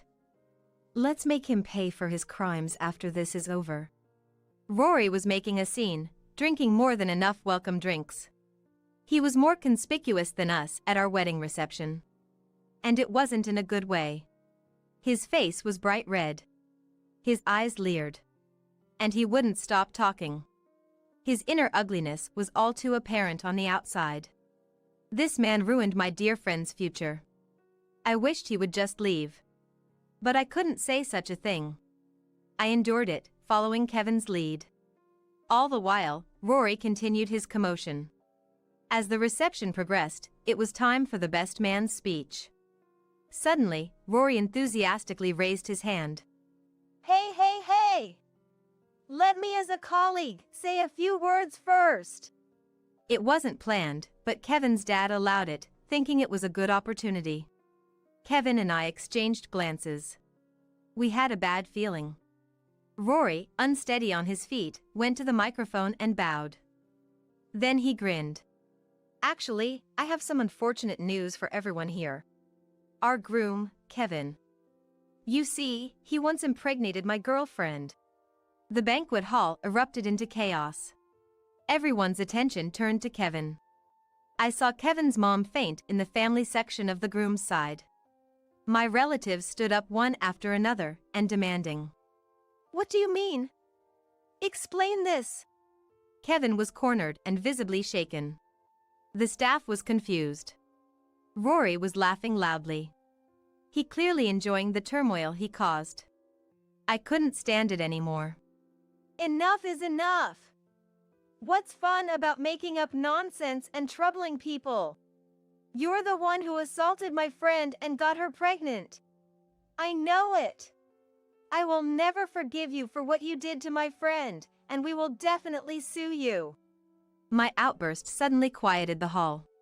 I borrowed a microphone from a nearby staff member and continued. Recently, my friend was assaulted at a party and became pregnant against her will. She's in utter despair. The perpetrator of that assault is him, Rory. No, not true. Don't make up such nonsense. It's not a lie, we have evidence. We conducted a DNA test on the fetus. It didn't match with any man but you. What? When did they do such a test? Everything is almost ready for the lawsuit. Be prepared. Honestly, I didn't want to invite you here. Kevin and I struggled with it. But the incident came to light after we sent the invitations, so we endured it. At the request, I passed the microphone to Kevin. He sighed deeply, glared at Rory, and said, You recklessly ruined Mary and my reception. I'll never forget this grudge. You will pay for your crimes. Now, all eyes in the hall were on Rory. Caught in his guilt, Rory started yelling pathetically. Kevin, You're getting too big for your boots. It's your fault for getting married. You shouldn't have gotten married before me, someone like you. Rory was subdued by security and escorted out of the venue. He continued to resist pathetically until the end. As order was restored, the reception resumed. Kevin's boss, Tom, addressed the situation. I apologize for my subordinate's terrible behavior. He will be dealt with severely. His misconduct and lies have been a major issue within our company. As his superior, I deeply regret not guiding him properly. Tom apologized. And then he esteered Kevin's honor. Meanwhile, Kevin's sincerity is well known in our company. Even when troubled by that man earlier, Kevin handled it calmly. His focus on maintaining harmony in the department, rather than his personal interests, is truly admirable. There aren't many men as trustworthy and promising as Kevin. Mary, you're lucky. You've found a wonderful partner. I sincerely congratulate the two of you on your marriage. Tom concluded. The hall erupted in applause. Then, relatives and friends came to congratulate us. Everyone apologized to Kevin, saying they were sorry for doubting him. Kevin just gave a wry smile. A warm atmosphere returned to the hall. If it weren't for that man, Kate could have enjoyed such happiness too. While enjoying the reception, my hatred for Rory deepened. Later, I heard Rory was hung out to dry at Kevin's company. Tom was really angry and explained everything at the executive meeting. The executive director, Rory's father, was present. He deeply apologized to the president and everyone in the meeting room. Please allow me to apologize, as a father. My son has caused you all great inconvenience. I'm truly sorry. Dad! No, it's not like that. I didn't mean to. About the party, it was just the alcohol and an irresistible force. Shut up. I don't want to hear another word from you. I made a mistake in how I raised you. You're a burden to the company, a disgrace to our family. You're the blemish of my life." Even after being disowned by his father, Rory continued his pathetic resistance. But his misconduct and foolishness were already well known to all. Not a single employee sided with Rory or tried to help him. Eventually, Rory chose to resign voluntarily. Everyone at work was relieved. Kevin told me that. It was truly pitiful to be rejoiced at one's departure. Naturally, no one attempted to organize a farewell party for Rory. Packing his belongings, Rory left the company with drooped his shoulders. There were developments in the assault case too. Kate's former fiancé filed a claim for damages against Rory. The cost of the engagement ring, the money paid to the venue, cancellation fees, and more. He had covered most of it. The claim for damages is quite substantial. "Kate, what about you? The Rory's lawyer offered a settlement, right? I absolutely refuse to just take the money and end this. He must atone for his crime." Kate no longer had the baby in her womb. She had a miscarriage at 4 months. Likely it was due to the intense stress and sorrow she endured. The sad experience seemed to have made Kate stronger. The amount of damages demanded from Rory by Kate's ex-fiancé was around $30,000. Rory tried to borrow money from his parents, but they firmly refused. So, he had to cover it all with his savings and loans. Rory tried to find a new job but struggled to make it to the final interview. His frivolous appearance must be getting in the way, Kevin speculated. Recently, Rory has been working multiple part-time jobs just to earn his daily expenses. Most of the money he earns, however, goes towards paying off his debts. A few days later, I got a message from Kate saying she had filed a lawsuit against Rory. She was ready to fight, with her lawyer by her side. DNA tests and testimonies confirmed that Rory was undoubtedly the father of the child. Taking advantage of someone drunk and unconscious to commit a forceful act falls under the crime of sexual assault. The statutory penalty is a fixed-term imprisonment of at least 5 years. Unfortunately for Kate, Rory's lawyer was quite skilled. In the end, Rory was sentenced to 4 years in prison. As he was leaving the courtroom, he repeatedly apologized to Kate. "I was apologized to over and over, but I never thought of forgiving him. That's right. He should live the rest of his life atoning for his sins." Rory's actions, driven by his desires, disrupted Kate's life. The extinguishing of a small life was not unrelated to him. The crime committed by Rory was not only taking the precious life of a fetus but also subjecting the mother to immense stress. Rory, who acted recklessly without thinking of the consequences, caused suffering to many. He should spend his entire life atoning for his sins. I strongly wished it. The 4 years without Rory seemed to bring calm to many. I heard Kate recently started a new relationship. I told him everything. About being a victim of sexual crime, about the miscarriage. It was hard. But he said it must have been tough. I'll take care of everything. It's wonderful. Really wonderful that you found such a great person. When I heard the story, I couldn't help but tear up myself. A person who knew about Kate's emotional scars and the details of the incident, yet still chooses to stay by her side. He seems to be a much more understanding and kinder man than her previous fiancé. In these past 4 years, Kevin and I also became parents. Our child is a boy, now a 1.5 years old. Kevin looks after him when I'm not around. Every day, we're fumbling through parenting, hustling, and bustling. How about you, Mary? How's married life? Is the baby cute? Thanks to you, all is well. We fight sometimes, but our child is unconditionally adorable. I'm envious. I want a child soon too. I still think about the one I lost. Kate. Don't blame yourself, okay? Yeah, I'm fine. I'm looking forward. Someday, I want to welcome a child with my current partner. And this time, I want to love them with all my heart. Kate's emotional wounds will probably never completely heal. But I'm sure the happy times ahead will heal her. Let's both keep pushing forward. That day, Kate and I waved goodbye to each other. One day, Kevin told me he had encountered Rory, who had been released from prison. When he was walking down the street during work, Rory approached him. His hairstyle and look were different, but his eyes and way of speaking were the same. Kevin said with a look of disgust. Apparently, Rory had asked him for money. He's been going around asking acquaintances for money, even just $1.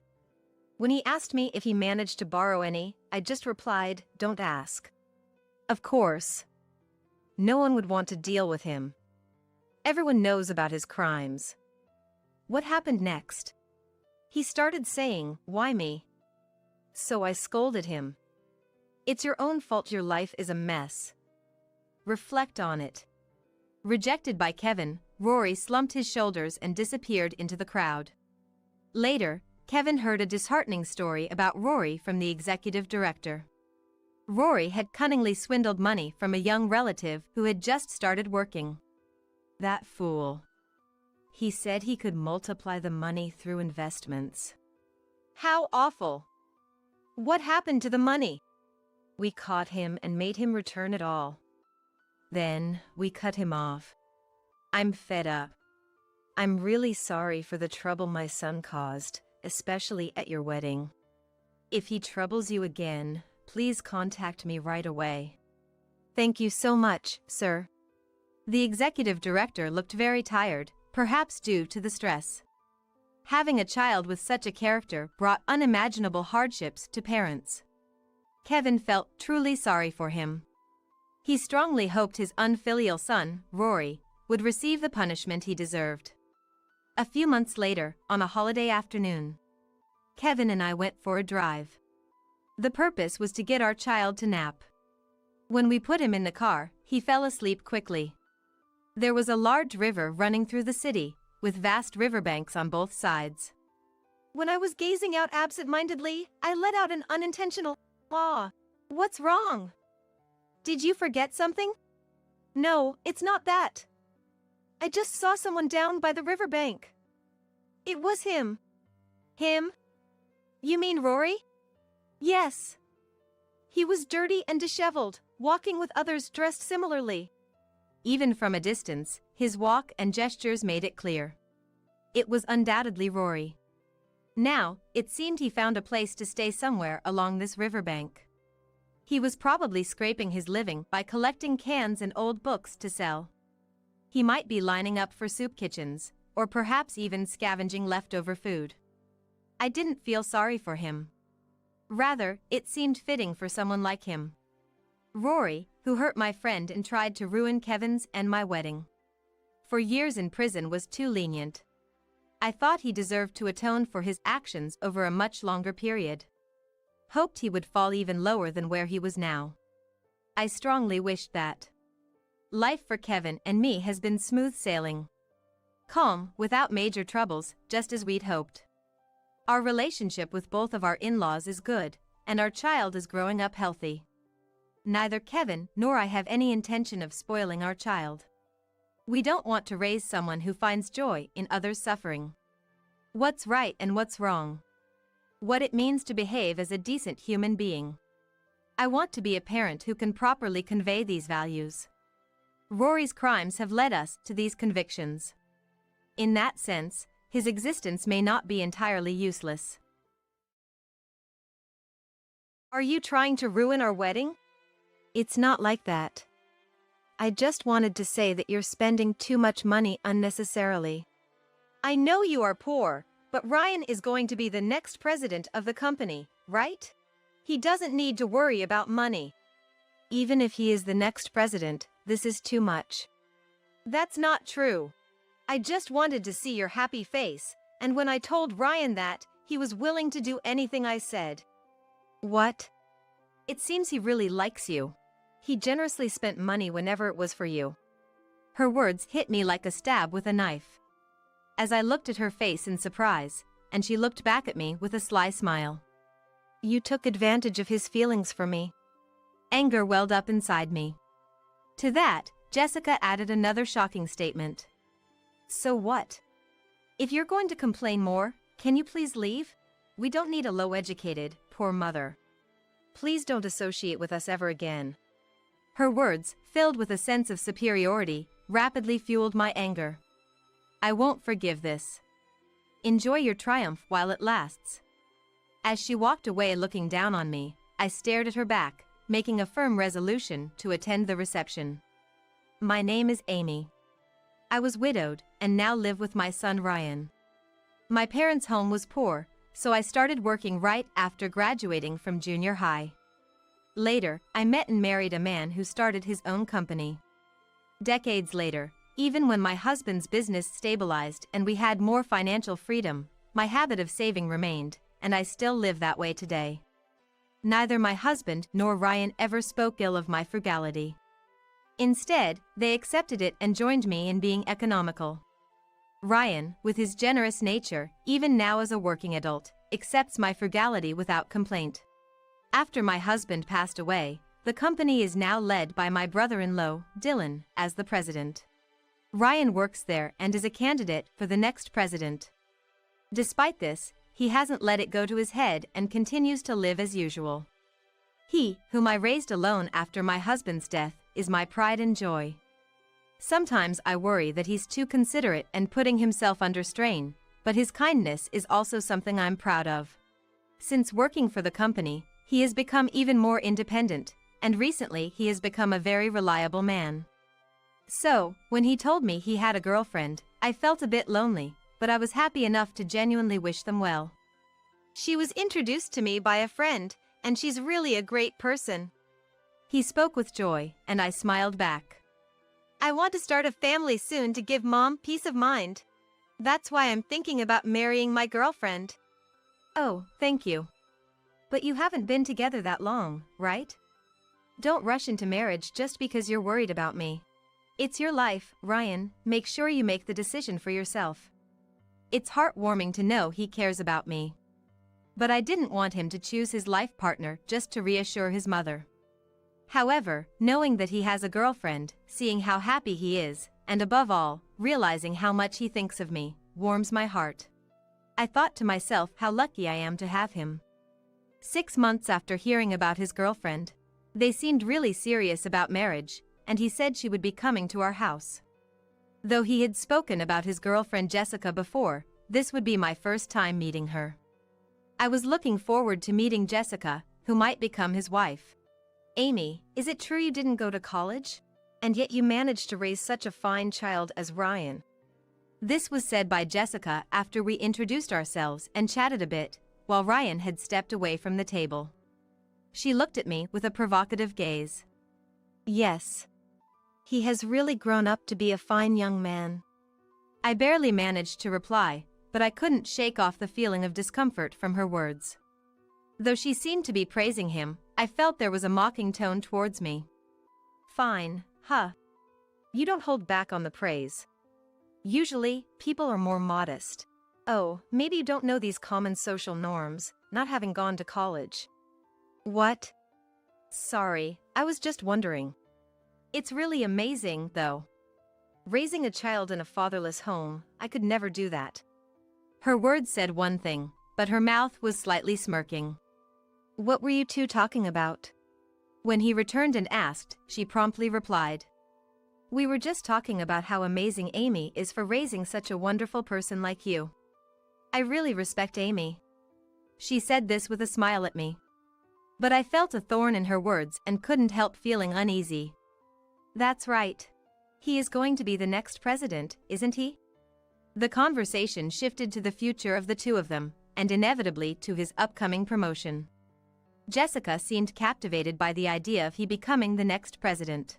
In contrast, he responded calmly. It's just because my uncle is the president, and that's what people say.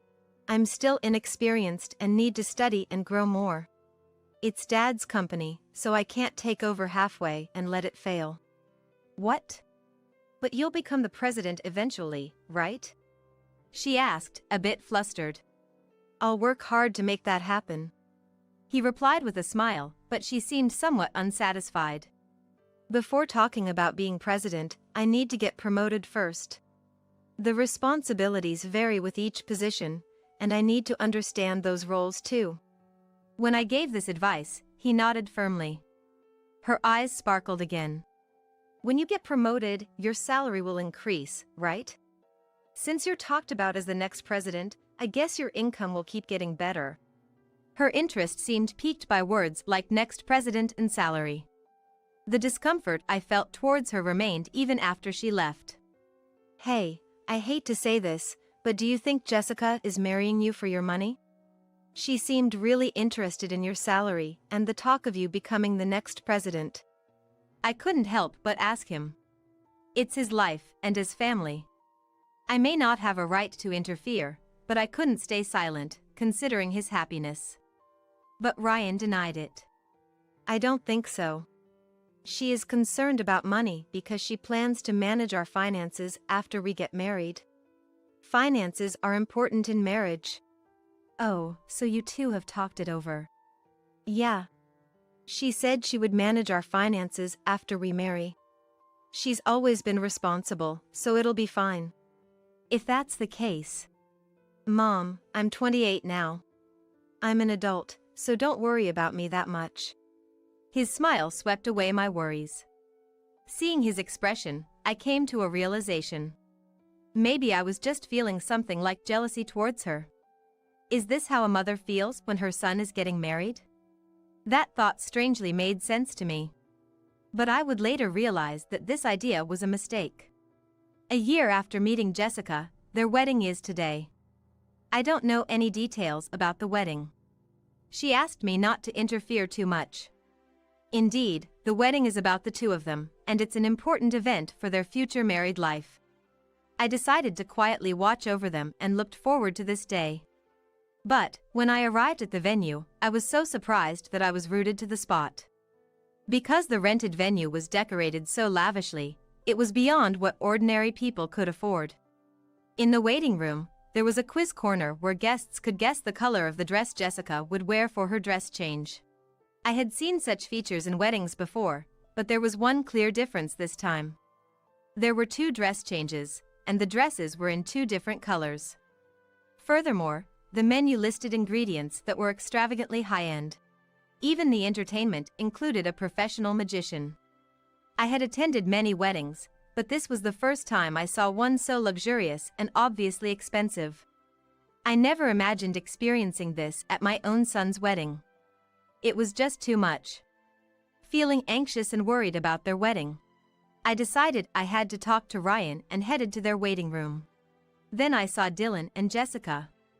She was humbly and politely responding to Dylan's congratulations. Thank you so much. Please continue to look after him. I'll do my best to support him too. Of course. We have high hopes for him. I'm counting on you as well. Yes, I'll do my utmost. As she smiled at me, Jessica's expression turned scornful in an instant. Feeling uneasy, I hurried over to her. Then I asked about the situation. Jessica, it's been a while. You told me not to interfere too much, so I've been quiet, but isn't this too extravagant? One dress change is enough. The wedding should be more modest. While I was flustered, she looked relaxed and unapologetically replied, It's already decided. Bringing it up now is troublesome. My mind went blank, unable to find words. She then looked at me with the same provocative eyes as when we first met. Are you trying to ruin our wedding? It's not like that. I just wanted to say that you're spending too much money unnecessarily. I know you are poor, but Ryan is going to be the next president, right? He doesn't need to worry about money. Even if he is the next president, this is too much. That's not true. I just wanted to see your happy face, and when I told him that, he was willing to do anything I said. What? It seems he really likes you. He generously spent money whenever it was for you. Her words hit me like a stab with a knife. Shocked, I looked at her face, and she was giving me a disdainful look. You took advantage of his feelings for me. Anger welled up inside me. To that, she added another shocking statement. So what? If you're going to complain more, can you please leave?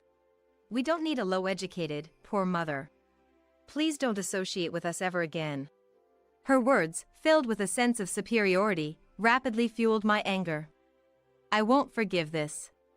Enjoy your triumph while it lasts. I, seething with anger but resolute, stared at her back as she walked away, looking down on me, and then I joined the reception. May I now have Amy, the mother of the groom, come forward? The MC announced, guiding me to the microphone. I knew I had to give a speech, as Ryan had informed me beforehand, but it seemed Jessica was unaware. The situation was different from what I had imagined. Jessica, who had told me to leave, was now silently exuding a disgruntled aura as I, who she told to leave, was about to give a speech. Thank you all for joining us today to celebrate the marriage of Ryan and Jessica. Ryan and I have always supported each other throughout our lives. I began my speech, sharing my thoughts about Ryan. After narrating old episodes, I continued. However, it seems that from today, I must let go of him. Therefore, I am firing him. The room erupted in murmurs. Dylan, along with other company attendees, looked shocked and confused. The noise in the room grew louder. Among them, Jessica was the first to speak out. Fired? What are you talking about?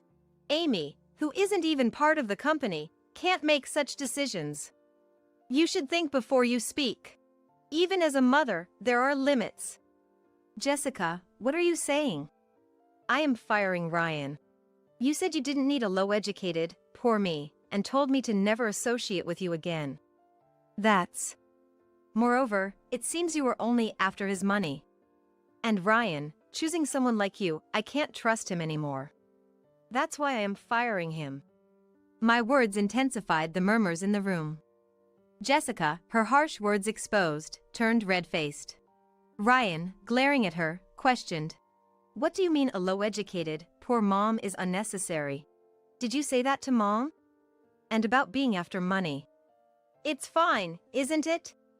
We're going to live together. We don't need your mom, who has neither education nor money. Even if she says that, she can't fire you. Mom is the chairperson of my company. What? Her face, which was red, now turned pale upon hearing his words. In a clearly panicked tone, she responded. But, you said she didn't go to college. How can someone like that be a chairperson? That's the truth. The company was started by Dad. Mom has been involved since its foundation. Now, she understands the company more than anyone and holds the real executive power. Why didn't you tell me such important things earlier? If you had, none of this would have happened. Instead of apologizing, she began blaming him. But he looked at her with disdain. I plan to tell you about the company's details eventually. But now, there's no need. The marriage is off, so there's no need to explain anymore. What? What do you mean the marriage is off? It's obvious. I can't marry you, who looks down on Mom and is only after money. The wedding is cancelled. His voice carried an air of authority. Jessica, realizing the gravity of the situation, suddenly turned to me, desperately seeking support. Please forgive me, Amy. I didn't know you were the chairperson, and I was terribly rude. I won't belittle you anymore. She said, but of course, I had no intention of forgiving her. That's impossible. You mean you would have continued to belittle me if I weren't the chairperson? I can't be family with someone who can't respect others and whose hobby is squandering money. Goodbye. With that, I started to leave the venue. Following me, Dylan stood up, and then the other attendees began to prepare to leave. Wait, please don't go, everyone! She screamed, but no one even looked at her with sympathy. My relatives expressed relief that he hadn't married such a person, and Jessica's relatives looked utterly disgusted. Her friends, who had been condescending thinking she would become a CEO's wife, were also displeased with her recent attitude and quickly began to leave. Everyone left Jessica standing there, stunned. Ryan and I returned the wedding gifts, apologizing to the guests as we saw them off. After everyone had left, he muttered apologetically. Mom, I'm sorry. I wanted to reassure you, but instead, it turned out we can't even work together anymore. That's why I told you not to worry about me so much. And about the firing, that's no longer happening. Eh? I said I couldn't trust you who choose a partner only after money. That's why I was going to fire you. But now that the marriage with Jessica is off, I won't fire you. He looked perplexed by my words. Thank you, Mom. I'll work even harder from now on. Your happiness is what matters most to me. I gently patted his back. Later, he officially broke off the engagement with Jessica, and they decided to split the wedding costs. Jessica had assumed Ryan would pay for the entire wedding and keep the gifts from her attendees for herself. Unable to pay her credit card bills for the esthetician, beauty salon, and other expenses, she ended up in debt. She, already unemployed and without money, hastily tried to marry for money again, but her next partner turned out to be a marriage scammer, further increasing her debt. Now, her whereabouts are unknown. Meanwhile, our family bond strengthened even more after this incident. Ryan seemed to respect me more than ever, now focusing on work rather than marriage to reassure me. Thanks to his dedication, the company grew even more. Recently, the president of a company we've long done business with introduced his daughter to Ryan. I've worked with his daughter a few times, and Ryan seems quite interested in this new acquaintance. It looks like a wonderful meeting for him, who has now fully grown into a fine man, and I'm excited for him. Upon opening the front door, there was my sad-looking mother. Half a year ago, they started rebuilding our family home, and today was the moving day. Why was my mother, who was supposed to be heading to her new home, at mine and my husband's place? Mom, what happened? Why are you here? Well, you see, what my mother told me was a truth that was difficult to accept. My name is Kate. I'm 28 years old. I've been married to Jason for almost 2 years, and we live together in an apartment. My family consists of my mother and older brother. My father passed away due to illness 6 years ago, and my mother has been living alone in our family home. My brother, Sam, got married 3 years ago and lives happily with his wife, Monica. That day was my father's Memorial Day, so my husband and I, along with my brother and his wife, gathered at our family home. During this gathering, my brother suddenly suggested something. Mom, why don't you live with us? Eh? Caught off guard by my brother's unexpected words, my mother seemed a bit shaken. Live together? Sam, you're living with Monica, aren't you? Well, you've been living alone in this house since Dad passed away, right? The family home is getting old, too. Well, that's true, but... Seeing my mother's awkward response, I asked my brother, Brother, are you serious? When you got married, didn't you want to spend your newlywed life alone with Monica? So you started living in your current apartment. And their rooms? Well, that's true. But we've been married for a few years now, and I thought it might be nice to rebuild our family home and live together. Rebuild the family home and live together? Yeah, this house is getting pretty worn out, right? So we'll rebuild it, and then we can all live together with Mom. I see. Rebuilding the family home. I hadn't thought of that either. I initially thought he was suddenly saying something outrageous, but maybe he had thought it through. My brother turned back to my mother and said, Mom, we don't know what the future holds. I want to repay you for raising us, so won't you live with us? But... Not able to make up her mind, my mother hesitated. Seeing her like that, my brother kindly reassured her. Don't worry, Mom. Monica agrees with us living together, too. Monica does? Yes, so relax, and let's live together. Well, if you insist, maybe I should, my sister-in-law also said. Please, happily agreeing to live with my mother. I thought my mom would be at ease, living with my brother and his wife. I was grateful to my brother for considering my mother's well-being. With my mother's help in funding the reconstruction, the decision was made for her to live with my brother and his wife. And so it was settled that our family home would be rebuilt. The new house is finally complete, my brother reported. Today is the day my mother moves in with my brother and his wife. While preparing breakfast, I received a call from my mother. "Oh, Kate? Sorry for calling so early." "That's fine. What's up?" In response to my question, my mother chuckled.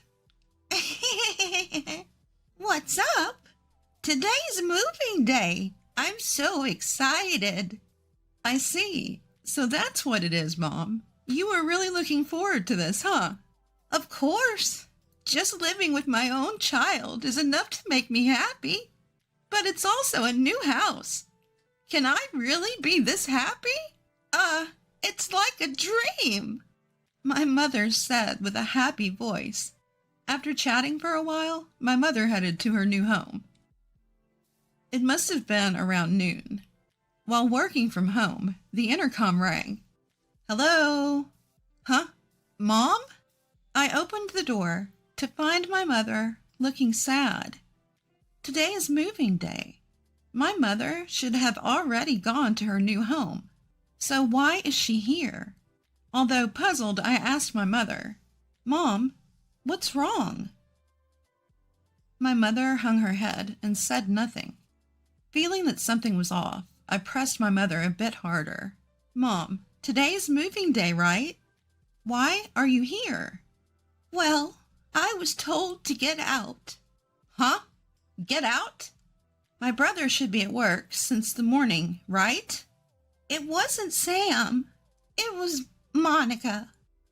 "What? My sister-in-law told my mom to get out?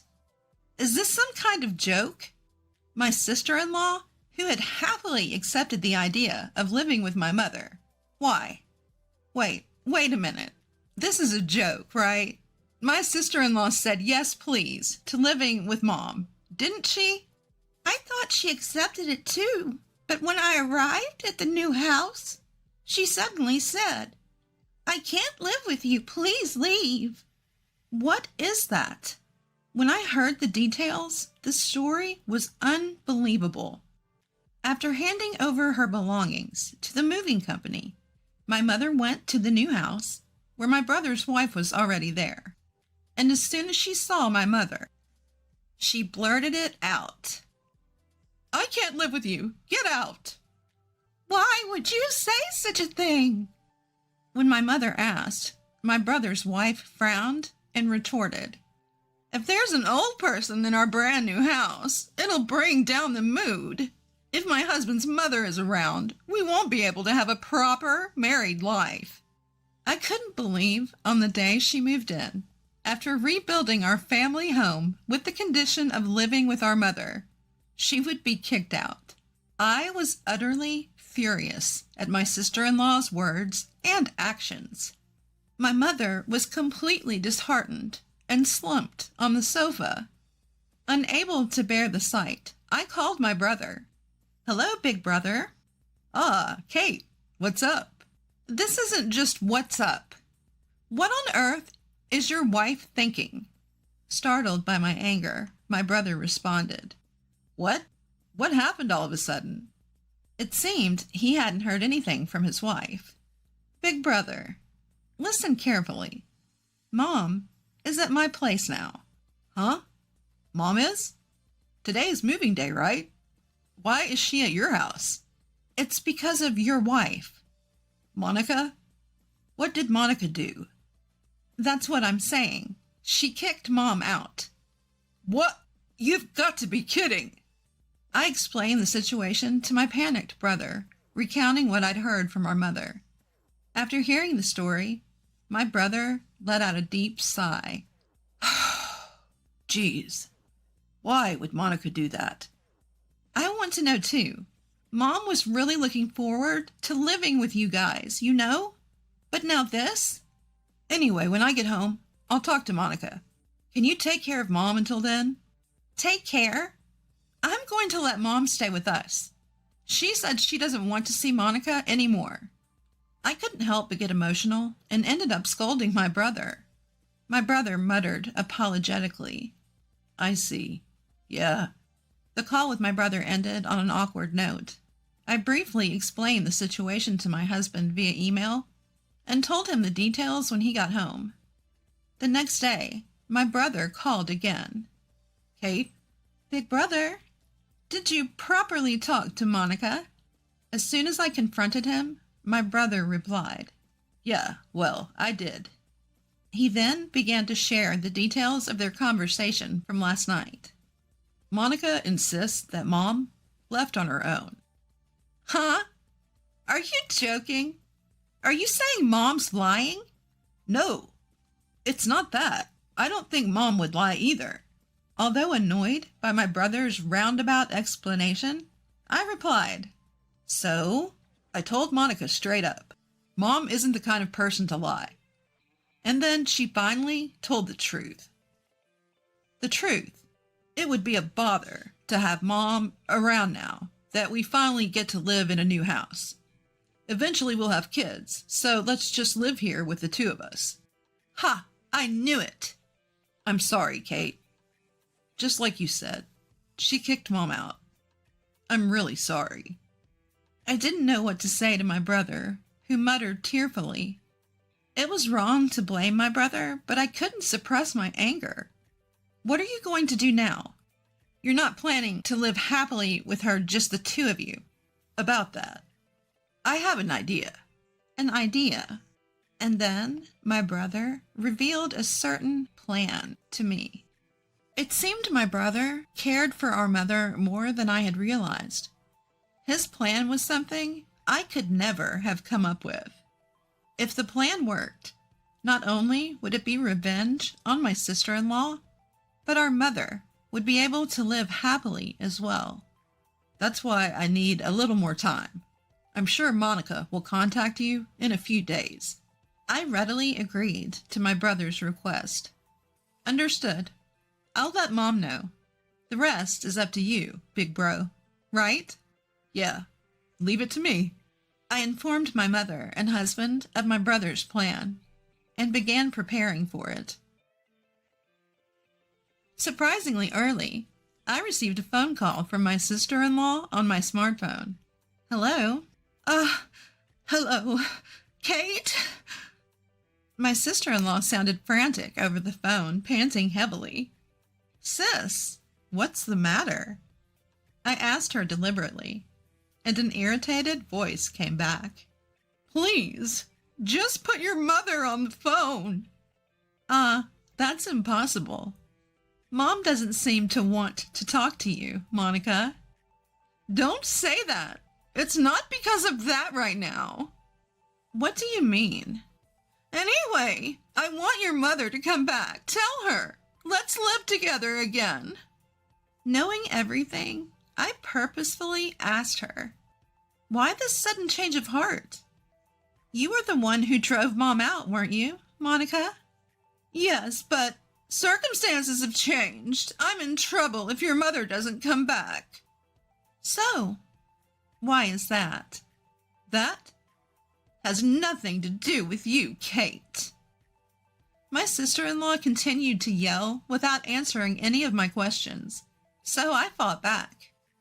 Sis, it must be hard, being pressured to divorce by my brother? My sister-in-law asked with a trembling voice. How did you know? Well, we're siblings, so I heard it beforehand from my brother. He's considering divorcing you under certain conditions. So, Kate, you and Sam are trying to set me up too? Set up? We just want you to reflect on your actions. No, I don't want to. I married Sam to become a stay-at-home wife. That's right. My brother's plan was to prevent his wife from living a carefree life any longer. My sister-in-law had always admired being a stay-at-home wife, and when she married my brother, I want to be a stay-at-home wife. My brother, who had a high income and loved his wife, accepted her opinion and let her be a stay-at-home wife. However, as a result, she turned into a worthless wife who did nothing but laze around at home. Her housework and cooking were half-hearted, and my brother was having a hard time with her. In addition to this incident of driving my mother out, my brother's anger finally exploded. He ordered his wife to work as well, using the loan repayment during the rebuilding as a reason. "If you don't earn money, we'll divorce," he said. "Why do I have to work?" She screamed shrilly over the phone. "Give me a break. I finally became a stay-at-home wife after getting married. I will never give up my current position." I provocatively responded to my emotional sister-in-law. Originally, my mother was going to help with the rebuilding funds. Since you drove her out, you have no choice but to pay, right? "Don't be ridiculous. Why do I have to work? Just send your mother back here. Everything will be settled if she comes back." "That's impossible. My mother refuses." "What did you say?" Enough already. I scolded my sister-in-law. "When you get down to it, isn't it your fault for kicking my mother out? At first you agreed to live together, but once my mother moved in, you said, 'My mother-in-law was in the way. Don't mess with me. The world doesn't revolve around you. If you won't accept my mother, you'd better work yourself to death to avoid getting divorced from my brother.'" My mother must have heard me yelling as she snatched the smartphone from my hand. "Monica, it's me." "Oh, mother-in-law, what are you doing? Please, come back quickly." "Sorry, but I won't be returning there. I won't help with the rebuilding, and I'll never get involved with you again. So please don't come near me again." "What? Mother-in-law?" Without listening to my sister-in-law's excuses, my mother hung up the phone. "Ah, that felt great for the first time in a while. That's the end of dealing with that daughter-in-law." My mother must have learned of my sister-in-law's true colors after being kicked out. She issued a de facto disownment. On the other hand, my brother keeps repeating, "If you don't find a job by the end of this month, we'll divorce." My sister-in-law must be feeling very concerned. At first, she was adamant, "I will never work." But when my brother presented the divorce papers, she immediately started looking for a job. However, she has a significant gap in her work history, making it difficult to find a job in her desired field. "Please, Kate, lend me some money. I'll really get divorced at this rate. Help me. If mother-in-law comes back, everything will work out. Please." Lately, messages like these have been arriving on my smartphone. Of course, I haven't replied at all. I have no intention of helping her now. In the end, my sister-in-law's job hunt failed completely. Just the other day, the divorce was finalized, and she was apparently kicked out by my brother. Meanwhile, my mother is still living with my husband and me. Because we used to live apart, we occasionally have arguments, but being close to my real mother is still a happy thing. "Kate, I want to eat barbecue today." "What, Mom? Won't that be hard on your stomach?" "My stomach is still going strong. Jason will be home early today, right? Let's drink a beer together." "All right, but don't overdo it." "I know." In fact, my mother seems to be brighter than before. My husband also takes good care of my mother, so our home is always full of smiles. On a personal note, I have just found out that I am pregnant. I think I will tell my mother about it tonight at the patio party. I am sure she will be delighted. From now on, I would like to spend happy days with my husband, my mother, and my unborn child. My husband is cheating on me. Apparently, he's been showering his mistress with designer goods. What's more, He used my credit card for these extravagant purchases. I've put up with it for our son's sake, but I've reached my limit. I can't forgive this. I have to do something. The one who came to my aid was the last person I expected. My name is Flora, 35 years old. I've been married to Adam for 10 years. Our beloved son Dominic turned 8 this year. Always having loved reading, I'm now living my dream as a novelist, my chosen career. My mystery series gained a significant following, allowing me to secure several monthly serials. Thankfully, my standalone books are also selling well, keeping me busy every day. Initially, my husband had a job, but the moment I started earning, he quit. For the last 2 or 3 years, he's mostly lounged around at home, occasionally going out to play pachinko. Yet today, unusually, he's changed into a suit. Something's not right. Why the suit? I decided to boldly ask my husband. Adam, it's rare to see you in a suit. Where are you going? My husband's eyes widened in surprise, but he quickly returned to his usual tone and said, A job interview. A job interview? For what? Well, it's obviously for a job, right? I thought it might be time for me to start working again. I see. Good luck. Yeah, I'm off. At that moment, I genuinely believed he was going for a job interview. I thought that with our son still so young, he had reconsidered his priorities for the future. However, my husband didn't return home until 1 a.m. that night. I happened to be awake because of a looming deadline. Reeking of alcohol and perfume, he fell asleep on the living room sofa. In his hand was his smartphone, unlocked. Out of sheer curiosity, I peeked at my husband's phone. What? What is this?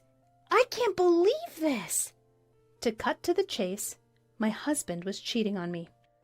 What's more shocking, his affair was with my best friend, Delphine. It seemed like they had been to a fancy restaurant with a beautiful night view that day. The shock was like a dull blow. It was too much. How could Adam cheat on me with Delphine? Why? Doesn't Delphine have a husband too? I trusted them both. The unexpected reality hit me, and tears welled up in my eyes. Knowing I shouldn't wake my husband, I stifled my sobs. Evidence. Yes, evidence.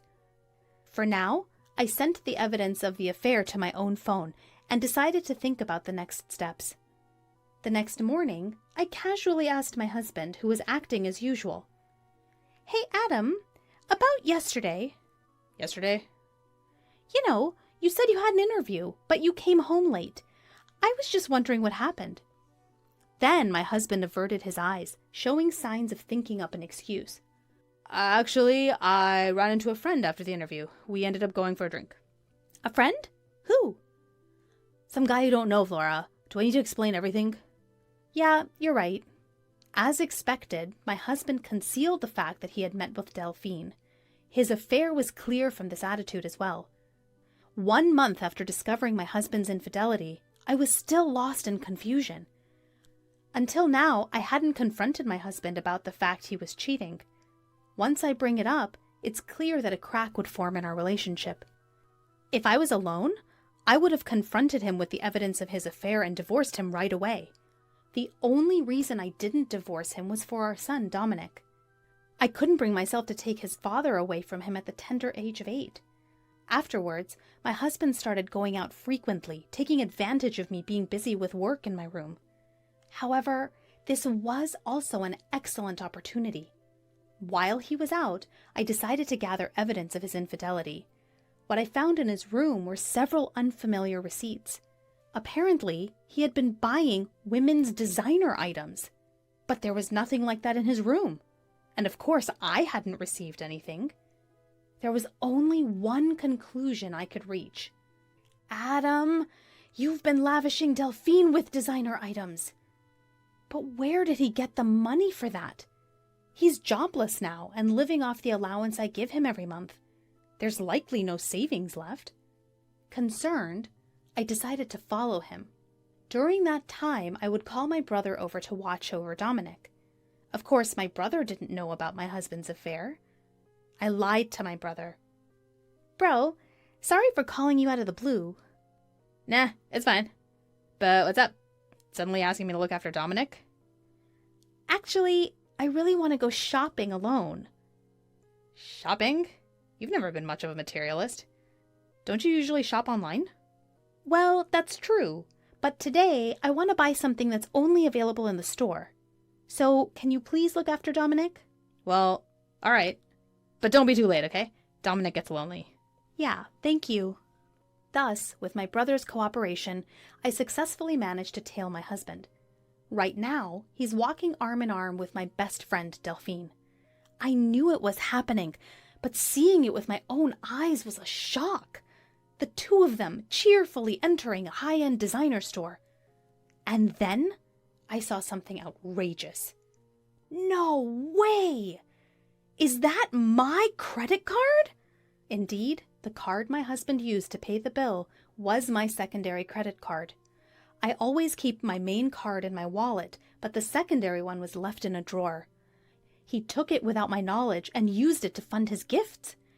Over the past few months, I've been buying new work tools like monitors and keyboards and even new furniture, so the amount on the credit card has skyrocketed.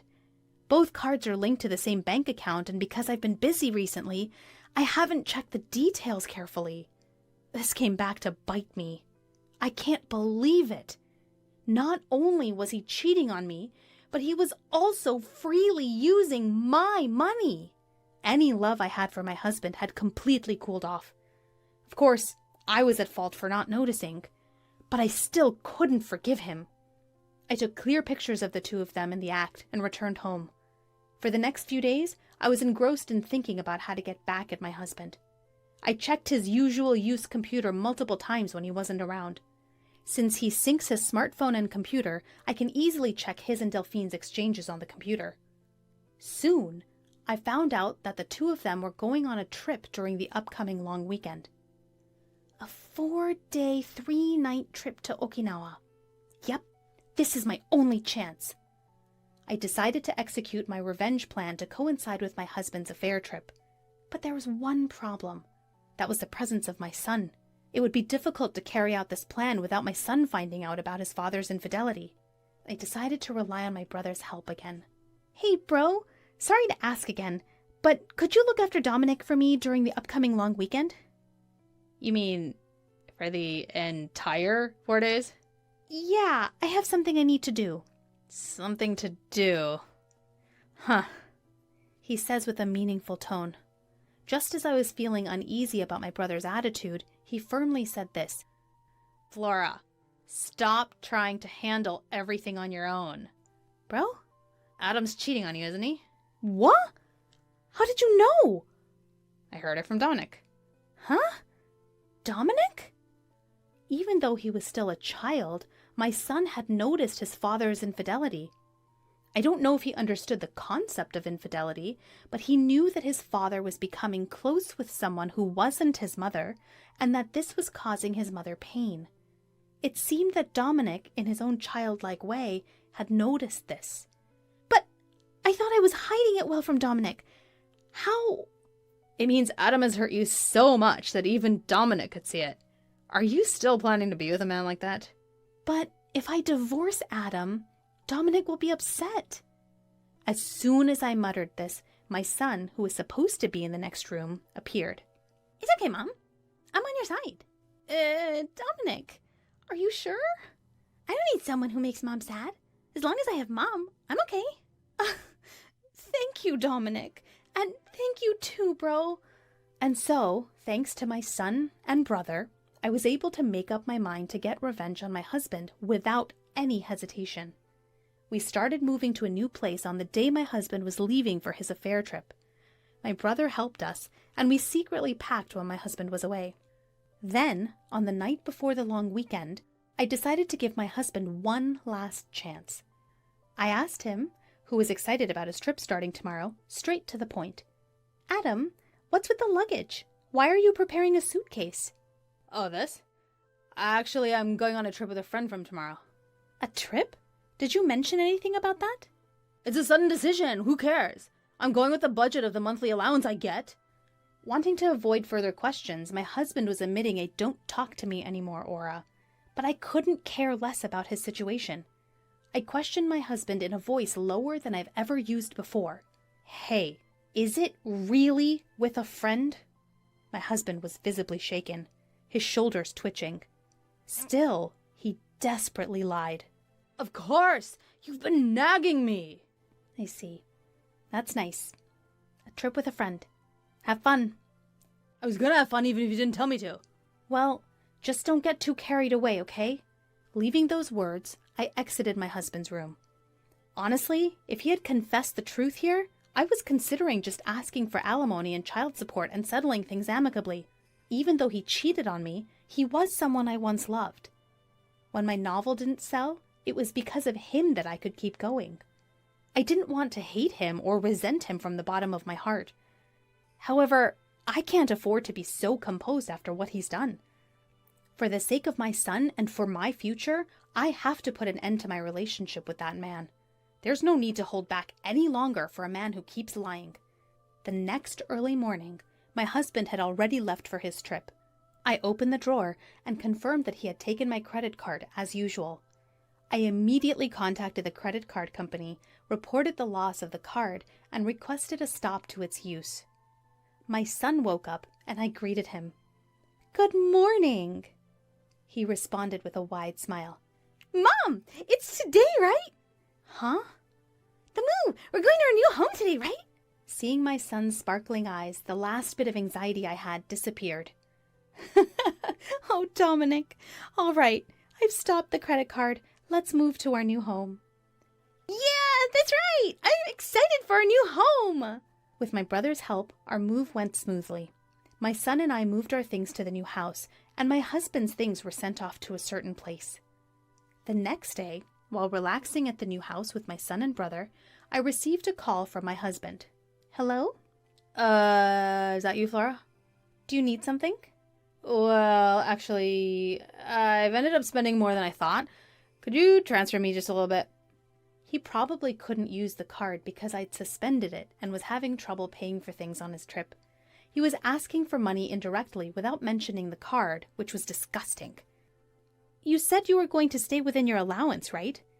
"Sorry, but I can't afford to lend you anything." "Don't say that. I can't enjoy the trip alone if you do that." "Alone? Don't you mean for two?" At that question, my husband let out a dumbfounded, "Huh?" "You wanted to show Delphine the sights on your trip, right? But too bad. The card you took is no longer usable, so give it up." Whoa, what are you talking about, Flora? Who's Delphine? What about the card? "It's useless to feign ignorance. Actually, you're too flustered."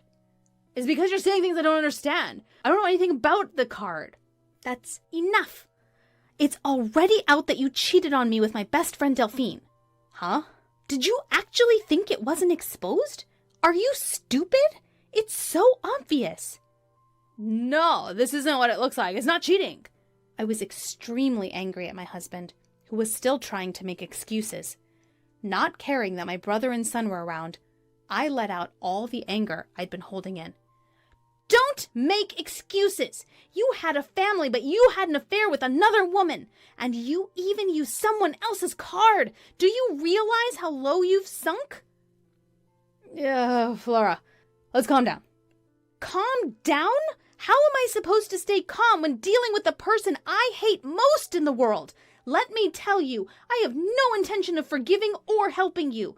I hope you and that woman you cheated with fall straight to hell. Don't you dare show your face in front of me and Dominic ever again." I unilaterally hung up on my husband. Then I got a call from Delphine, the woman he cheated with. What the heck, Flora? What have you done? "Ah, Delphine! Long time no see. How's the trip with your best friend's husband?" Shut up! Explain yourself first! "What are you talking about?" Don't play dumb! You sent Adam's stuff to my house, didn't you? Indeed. During the move, I had sent my husband's belongings to Delphine's house, the woman he had an affair with. Since Delphine was married, her husband was naturally at home. That's why I purposely sent all of Adam's belongings to her husband.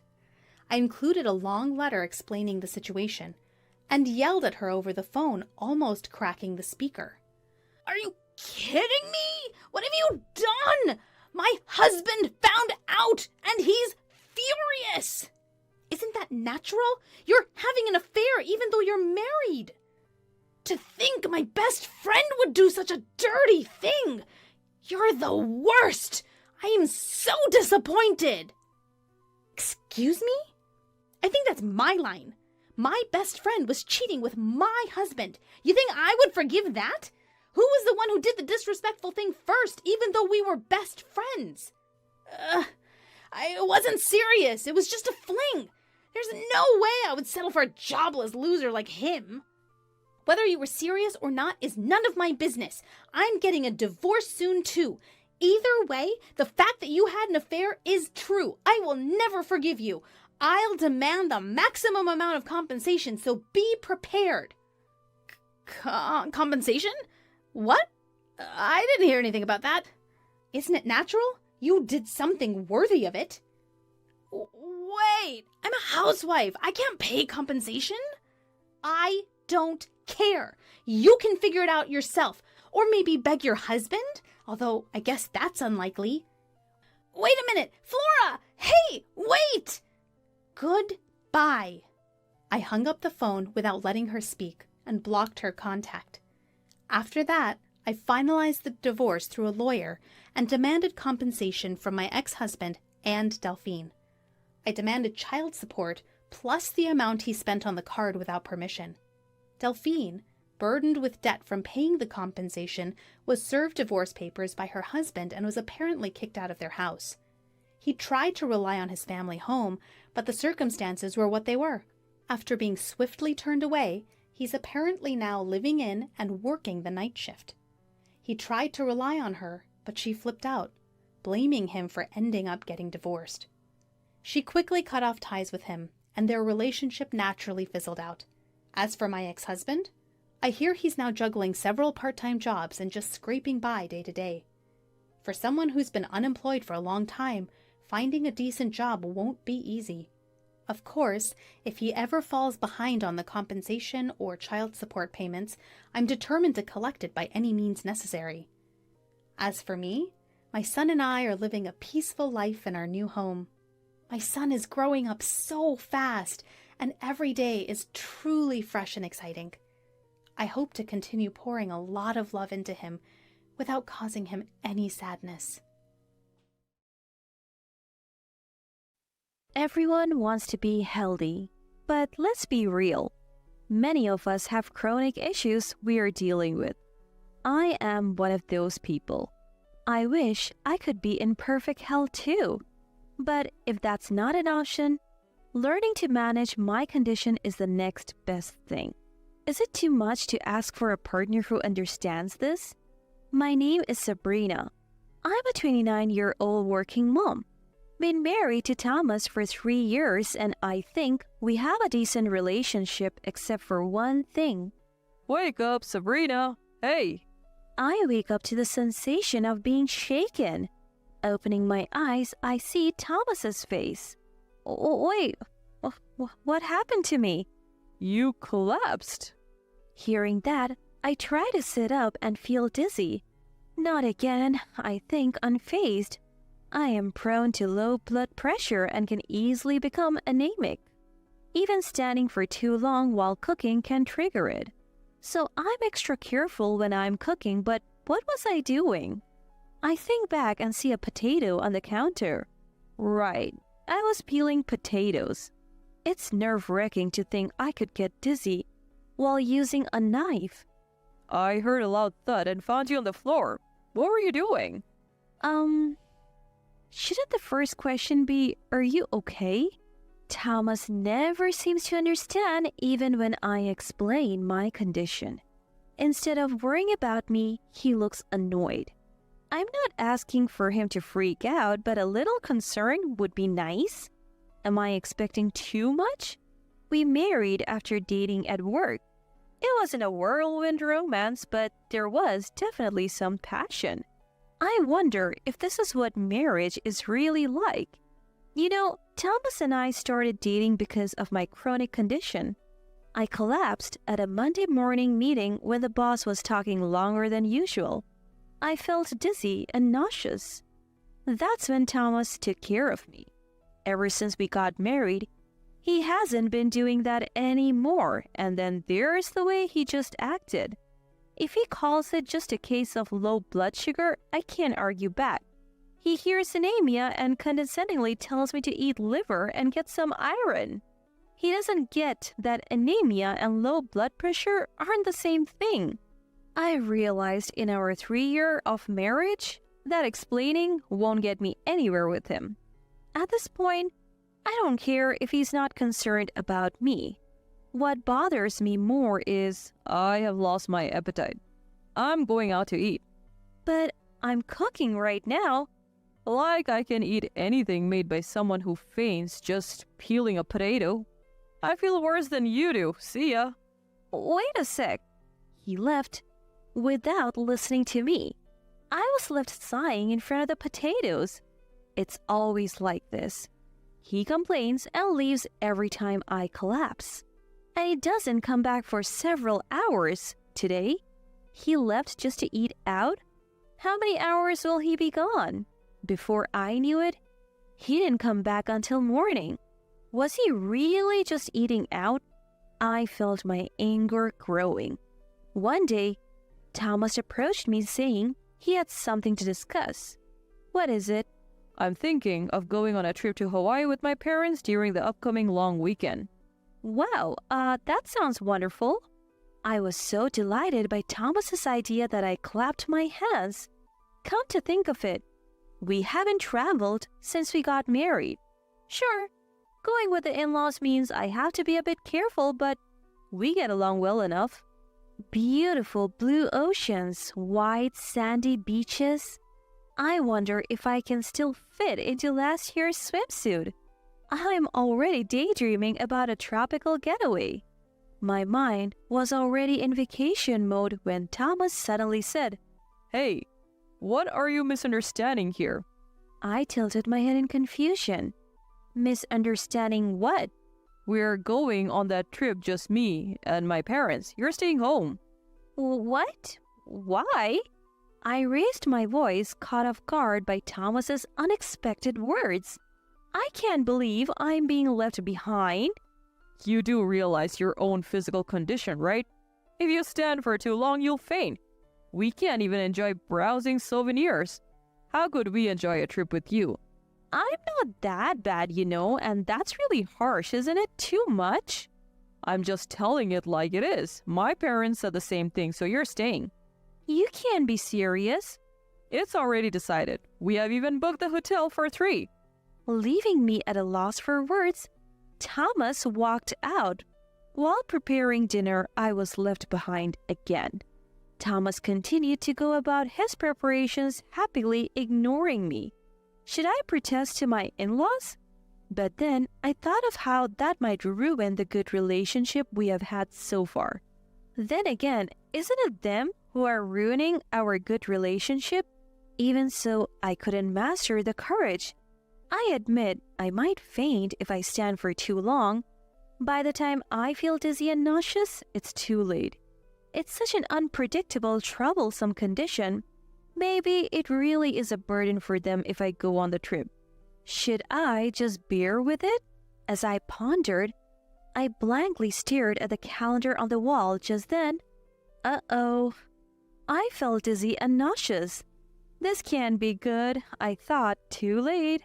As my vision faded, I hoped I wouldn't fall on something hard. And with that thought, I lost consciousness. Hey, Sabrina, wake up. I felt something hit my body and I heard Thomas's voice. As I regained consciousness, I squinted and opened my eyes. Sure enough, I was on the floor. If I moved just my eyes, I could see Thomas standing there. Thomas? Jeez, when will you get it together? How many times will you fall? Ow! What are you doing? I'm trying to wake you up because you won't be grateful. Believe it or not, Thomas was nudging me with his foot. It wasn't a full-on kick, but still, nudging someone awake with your foot is just not done. I tried to get up in surprise but felt too dizzy and nauseous to stand. I feel sick. That's when Thomas said, "Tusk, tusk." He clicked his tongue. What? Seriously? No way. I want to be angry. I want to say something, but I'm too nauseous to speak. And what does Thomas say to me?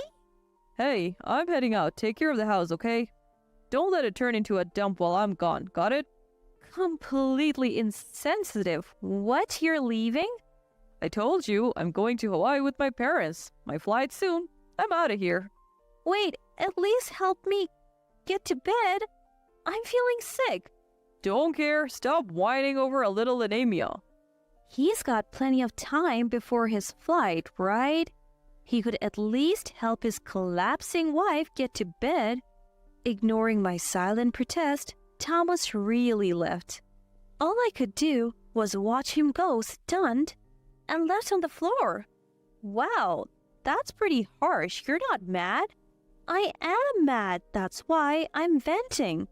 Next day, I'm venting to my colleague, Abigail. She's shocked and angry for me. Right, anyone would find this ridiculous.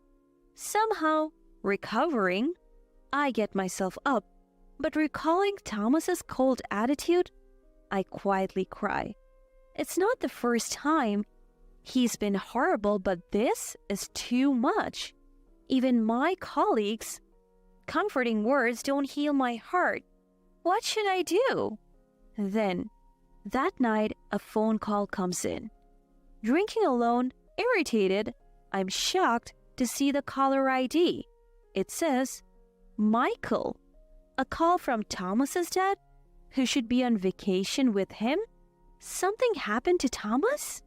I instantly sober up and answer, Hello? Sabrina, sorry to disturb you this late. I sense that my father-in-law sounds down. Is everything okay? Well, something's come up. What he says next leaves me even more shocked. Next day, my phone buzzes in the silence. It's Thomas. Hello? Hey, Sabrina, how's it going? Weather's great here. Life's good. Thanks for holding down the fort. I'm fuming. His enthusiasm just irritates me. On the other end of the phone, I bet Thomas is wearing a sarcastic smile. Look, I'm busy. What do you want? What's up with the sore voice? Mad about house sitting? I'll get you a souvenir to cheer you up. What do you want? I deeply sigh before responding. I told you I'm busy. I am at Eleanor's funeral. Call back later. What? There's a long pause before Thomas finally speaks. The irritation grew with each word from the clueless voice on the other end. So, I'm actually at Eleanor's funeral right now? What? Wait. Huh? That's right. I am at a funeral service. Surprising, isn't it? You're supposed to be in Hawaii with your parents, but here I am at Eleanor's funeral. Michael's even hosting the ceremony. Weird, isn't it? You're supposed to be in Hawaii with your parents. Quite strange, but it's the truth. So let's leave it at that. I hung up the phone and turned it off. The funeral went smoothly, and it was getting dark. Mom! What are you wearing? The family was eating delivered pizza when Thomas burst in, shouting. I couldn't help but react to his appearance. A shirt adorned with hibiscus flowers on a blue background. His outfit screamed, I have been to the tropics. How could you come to your own mother's funeral dressed like that? Well, I came straight from the airport. It seems Thomas had called his father when I didn't answer my phone. He must have rushed here from Hawaii. And here he was, sorely out of place at a funeral. What's going on? What's this about a funeral? I told you, Eleanor has passed away. This happened last night. I received a phone call from my supposed to be traveling in Hawaii father-in-law. Sabrina, sorry to call you so late. After that, my father-in-law continued. Something sudden has come up. Eleanor has passed away.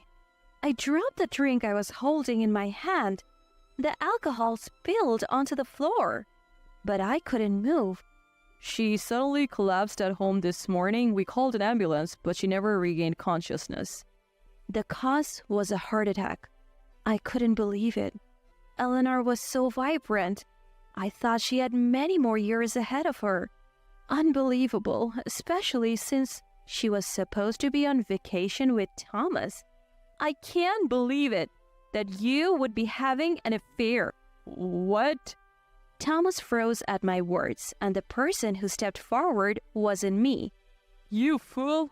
Lying about a Hawaii trip to go off with your mistress? Dad, how did you? I couldn't help but marvel at Thomas's naivety.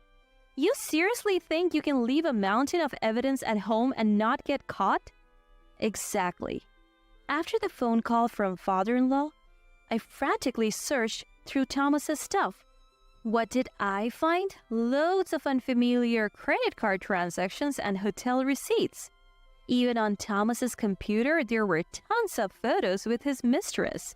I even discovered his booking history for this trip to Hawaii. Supposed to be going with his parents, yet the reservation says 2 guests, and then there's more. Why on earth are you posting photos with your mistress on social media? What are you thinking? Yes. He was posting travel photos all over social media. No pics of them together, but they were clearly reflected in the glass at restaurants. Idiot. Thanks for leaving evidence. I can now divorce you without a second thought, since you're the kind of person who would leave me while I'm down. Wait, divorce? This is a misunderstanding. What's misunderstood? You're obviously cheating. No, you don't get it. Thomas kept saying it's not what it looks like, but couldn't come up with anything else. Why don't you just go back to Hawaii? Your girlfriend's waiting, right? Even as I give him a cold stare, Thomas tries to cling on to me. But his reaching hand was stopped in its tracks. You fool! You disgrace our family. Wait, Uncle, why are you here? I ought to be here at Eleanor's funeral. The voice scolding him was my father-in-law's own brother, Thomas's uncle. That's when Thomas noticed, not just me and my father-in-law, but he was now surrounded by relatives. Wait, this is all a mistake. What's the mistake? Leaving your sick wife to go on a fling and lying that you're with your parents? Cornered by his uncle's spirit, Thomas couldn't respond. Then my father-in-law steps in. Thomas, I am ashamed to call you my son. Consider our family ties severed, and you're fired from the family business. Turns out, Thomas worked for our family business. He couldn't hold a job anywhere else. Even at the workplace where he met me, he was fired for making too many mistakes. It was his uncle and my father-in-law who gave him a job. This is so unfair. Shut up. A guy who leaves his sick wife to have an affair has no right to talk. Pack your things and get out. But there he was, wearing a ridiculous hibiscus shirt, panicking at a funeral. It's like a comedy sketch, but don't think it ends here. I delivered the final blow. Don't bother coming home. All your stuff is already sent to your parents' place with Michael's permission. What? Why would you do that? It's simple. Remember the apartment is in my name? I don't have the taste for keeping a cheater around. You're not welcome anymore. I've also changed the locks, so your key won't work. No, this can't be happening. Thomas yelled, crumbling to the floor this time. I hired a lawyer and smoothly got a divorce from Thomas. I took plenty in alimony from Thomas and his affair partner. The mistress clearly hadn't seen the alimony claim coming. She probably had no use for Thomas now that he had lost his job. Their relationship ended just like that. Thomas had been financially supporting his mistress all along. Now jobless, he obviously couldn't make payments anymore, so he had to borrow from his father and uncle. Denied a place in his own parents' home, Thomas now lives in a rundown, dingy apartment. He's working at a new job introduced by his uncle, but it's an extremely harsh environment apparently. Sabrina, help me. I'm gonna collapse from overwork. Thomas called me to say that. Really? Well, if you collapse, maybe I'll take a trip to Hawaii. I said that to him. I laughed at a speechless Thomas and then hung up the phone. I blocked his number, so I don't know what happened after that. But he's likely not leading a happy life. Years have passed, and I've been blessed with a new relationship. He's knowledgeable about health and understands my medical condition. Thanks to that, it feels like the frequency of my brain anemia episodes has decreased. Maybe peace of mind is the best medicine, and he shyly held out a ring to me.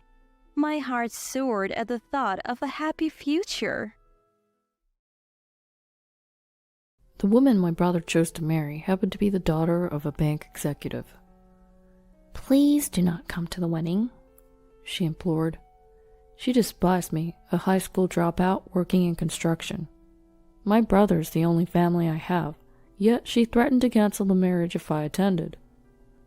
"Please do not interfere any further," she pleaded. Wanting my brother to be happy, I had no choice but to accept her request. However, where was the groom's brother? My absence caused the wedding to plunge into chaos. My name is Ethan Smith. One morning on my day off, I woke up to a call from my younger brother Jake.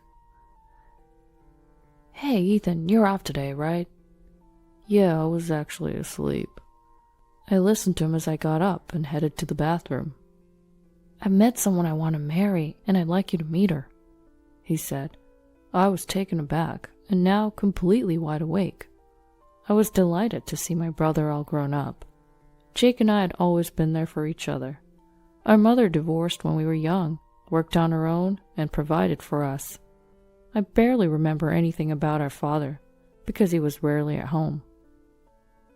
I often looked after Jake, who was still in daycare while I was in middle school, in place of our mother, who came home late from work. "Sorry, Ethan, I have to go to work again. Here's some dinner. Heat it up and eat it with Jake," she would say. "Got it. I'll give him a bath first, though. He falls asleep in the middle of dinner these days." "All right, thank you, Ethan." One day, our peaceful life was disrupted when our mother decided we would go to our grandparents' house. She left us in the care of our grandparents and never returned.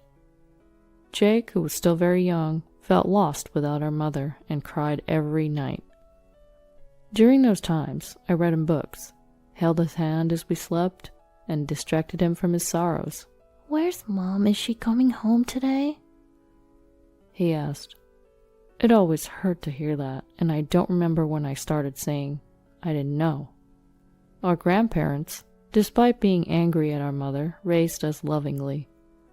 I still remember how happy I was to have warm meals ready for me every day. When I began to accept that our mother wouldn't come back, I realized that I was the only one who could protect Jake. When Jake started elementary school and some local bullies started messing with him, I scared them off by swinging around the broom our grandmother always used. "Whoa, this guy's older brother's crazy, run!" The reason I started thinking about learning boxing was because I had this compelling desire to become stronger, to protect my little brother Jake. In the end, there wasn't any boxing gym available in our rural hometown in Kansas. Instead, our grandpa took me fishing on his days off. Standing in front of the sea, I felt how small I was.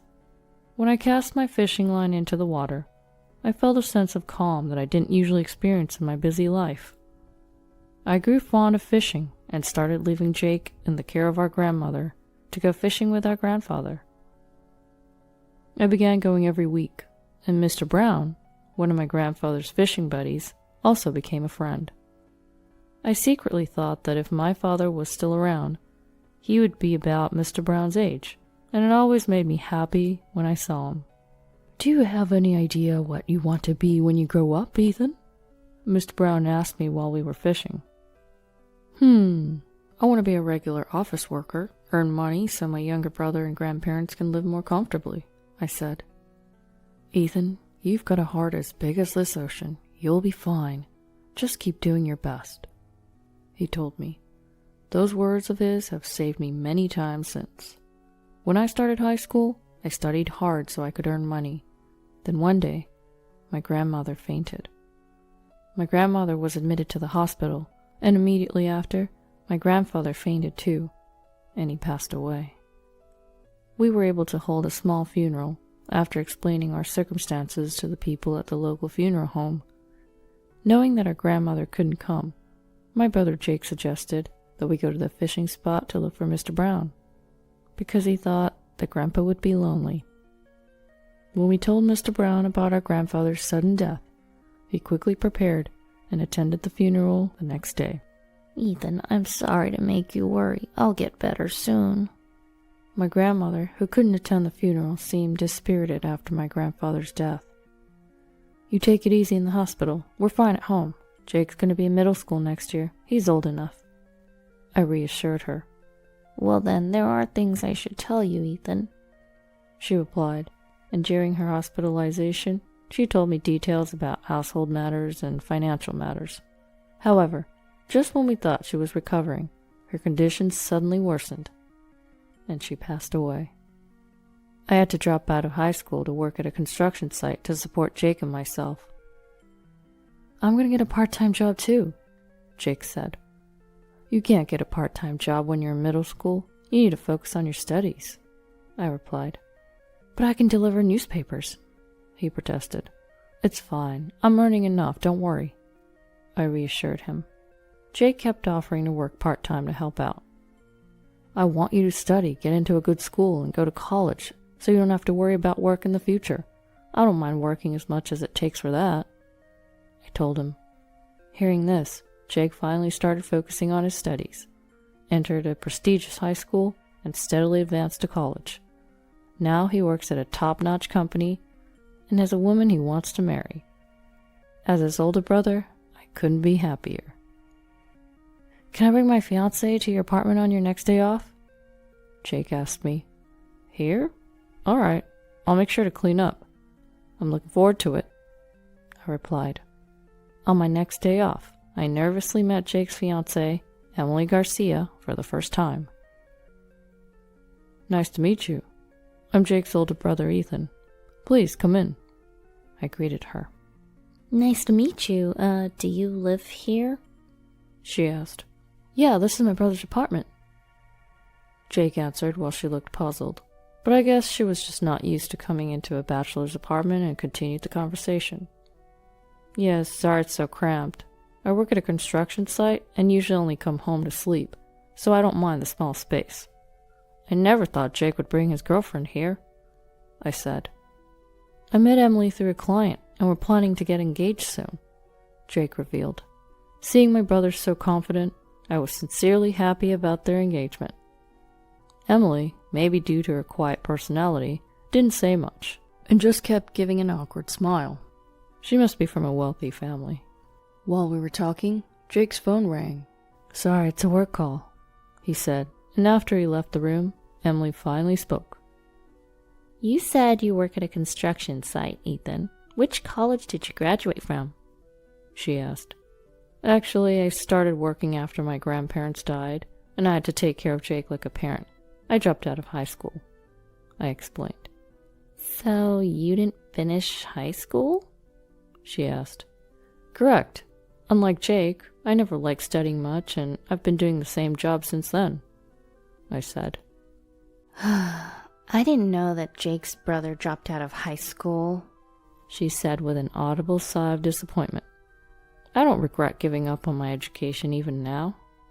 But having experienced the harsh reality of how society doesn't accept me as a high school dropout, I suddenly felt anxious about whether I might end up causing trouble for my brother. I assumed, Ethan, that you must have some prestigious profession since Jake is so accomplished, but it seems I was mistaken, she said. A prestigious profession. It's impossible to regain that now. All I ask is that you don't interfere with our happiness. I have no intention of doing that. I want Jake to be happy. As I said this, she slightly raised the corners of her mouth and gave a fake smile. I could tell she was forcing it. When Jake returned, she grew quiet again. I wondered if Jake knew about her behavior, but I didn't know how to communicate this to him. Ethan, thanks for hanging out today, especially on your day off. I'm glad you were able to meet her, Jake said, radiating happiness. Not long after, I received an email announcing their official engagement. Then, about a week before the wedding, I received a call from an unknown number. It was Emily. Hello? It's Emily from the other day. Do you remember me? Just hearing her speak reminded me of our previous encounter, and I felt a tinge of discomfort. Of course, I remember you. Is something wrong? I have a small favor to ask of you today. A favor for me? Is it some surprise for the wedding? If there's anything I can do, just let me know. I jovially responded, buoyed by the thought of helping. Yes, about the wedding. Could you perhaps not attend? She asked. Excuse me? Not attend? I can't imagine not being there for Jake's wedding. I'm his only family. You may not be aware, but my father is a senior executive at a bank. It's frowned upon for him to attend a ceremony where the other party has no parents or relatives. So we thought we might hire some actors to attend. Actors? There's a service that provides people to play the roles of families and relatives. They'll come if we ask, so we thought we'd go that route. And Jake is okay with this? Well, the wedding is for me, after all. I plan to discuss this with him, so could you perhaps tell Jake that you have a work conflict? No, please do so. I highly doubt Jake would agree to this. I want to celebrate him too. If we don't do this, we might not even be able to hold the wedding. It was hard enough to get my father to approve of our marriage, so please don't interfere anymore. You're calling the brother of your future husband an interference? There's a pause on the other end of the line, followed by a small sigh. I just don't understand why you, with no education to boast of, or any respectable job, feel entitled to attend. Frankly, it would be embarrassing for us. With that, she hung up. I was left stunned. For the first time, I felt ashamed of myself. Granted, I'm not someone impressive, being a high school dropout, and it seemed that even getting approval for their marriage was a struggle because of me. I didn't want to cause Jake any embarrassment. That was the one thing I wanted to avoid. So I decided to call Jake. Hey Ethan, it's referee to call. What's up? Actually, about the wedding. I've got a work commitment that day I cannot miss. I'm really sorry, but I won't be able to attend. What? Why? I thought you cleared your schedule for that day. Yes, I had. As the supervisor on site, it was hard for me to take a day off, but I made arrangements for that day. I thought about my coworkers who said, "You have to go on that day. Congratulate Jake for us." And I felt a surge of emotions. I can't get out of it since I'm the supervisor. I can't leave. I see. That's disappointing. But if you can make it, even if it's for a short while, please come. I want you to be there. I got it. If I finish early, I'll be there. Congratulations, Jake. Yeah, thank you. Promise me, okay? After hanging up the phone, tears wouldn't stop streaming down my face as I pondered on Jake's emotions. The fact that he wanted me, his imperfect brother, to be present at his wedding was somewhat consoling. I felt as if I had regained a fragment of my bruised self-esteem that Emily had shattered. On the day of the wedding, with no particular place to go, I decided to go fishing to escape my suffocating loneliness at home. It's something I hadn't done much of since I started working, but I always had a favorite fishing spot. It's a place where I wouldn't run into any of my colleagues. As I cast my fishing line, the familiar feeling made me tear up all over again. I was alone, and for a while, I wanted to cry freely. I wanted to release my feelings of frustration, loneliness, and pity for Jake into the ocean. After having a good cry, I suddenly sensed a presence. When I turned around, I recognized a figure standing with a fishing rod. "Oh, Mr. Brown?" I quickly wiped my tears with my sleeve and turned around again. Mr. Brown was wearing a nostalgic smile. Ethan, it's been a while since you've come here. What makes you look so sad? Ha, you are observant as ever. Embarrassed that he'd seen me crying, I told Mr. Brown everything about why I couldn't attend the wedding, laughing and crying as I did so. If anyone could soothe my turbulent heart, it would be Mr. Brown. I had such a hunch. That's harsh, Ethan. You're an admirable man. There's no reason to feel ashamed. I know that better than anyone else. Stop making me cry. Hey, Ethan, do you think this is the place to be crying? But if I show up, won't I interfere with Jake's happiness? Do you think your brother will truly be happy if his big brother doesn't come to his once-in-a-lifetime wedding? Well, Jake values you more than you think. I remembered what Jake told me. He said he wanted me to come, even if I was late. You should go. Come on, get going. Thanks, Mr. Brown. All right, I'll go. I hurried home to get ready for my beloved brother. Each word of Mr. Brown's pushed me forward. When I arrived at the wedding venue, Jake and Emily were still waiting in the backstage room. Bro, you made it in time. I'm so glad. Next to the joyful Jake, Emily suddenly made a sour face. Well, this is inconvenient. Why is it inconvenient for my brother to come? I had to invite someone to fill his seat since he said he couldn't come. That's why. Probably some sort of fake relative, I suppose. With the wedding entrance time closing in, Emily seemed more irritable and frantic than usual. I just wanted to congratulate Jake today. When I said this to Emily, she finally blew up. Ethan, this isn't what we agreed on, is it? Why won't you listen to me? We're running out of time. That's because I'm Jake's brother. And what? Brotherly love? I'm so tired of it. How would it look if someone found out that the groom's brother is someone like you, a high school dropout? Even in front of Jake, Emily yelled. I'll get my dad to kick you out, so don't move! Suddenly, the backstage door swung open roughly, and Emily's father came in looking flustered. Emily, where is Ethan? Wait, what? What's going on, Dad? She asked.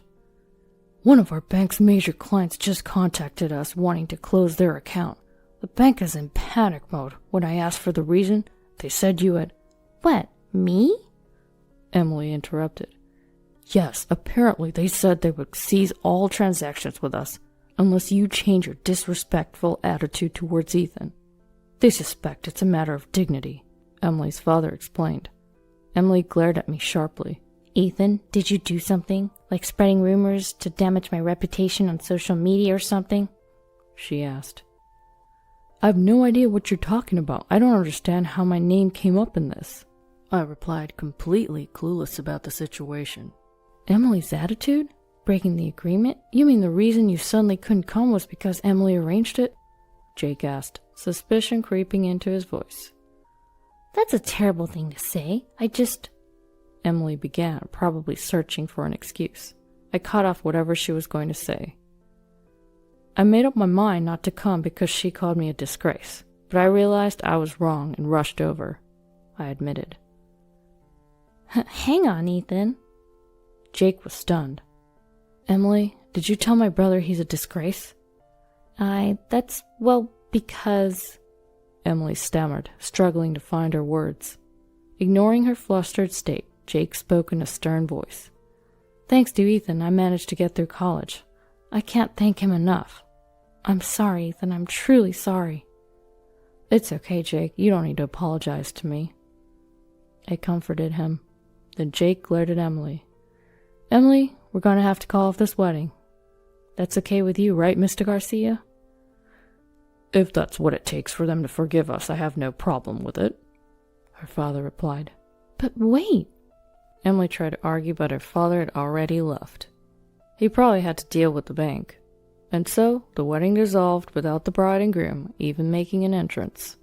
According to Jake, Emily ended up losing her job at the bank due to losing their trust, and her father received disciplinary actions, getting transferred and demoted to a different state. Emily didn't want to leave, so she came crying to Jake and told him everything. But Jake had no lingering feelings for Emily. Hearing about what she had done to me and realizing her true nature had a significant impact. Apparently, her coworkers didn't think highly of her either, and this message from the major client was the final straw. There are lots of bad rumors about her, and it seems there's no chance of her making a comeback, Jake explained. I see.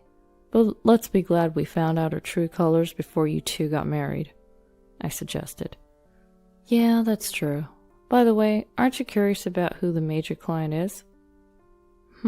I guess so. Who could it be? I work in construction. I don't know anyone who could shake up a bank that much. Actually, there's one person who comes to mind, Jake said. He had looked into who the major clients might be, and one of the company's chairman's names looked familiar. Do you know Mr. Brown's first name? He asked. Mr. Brown?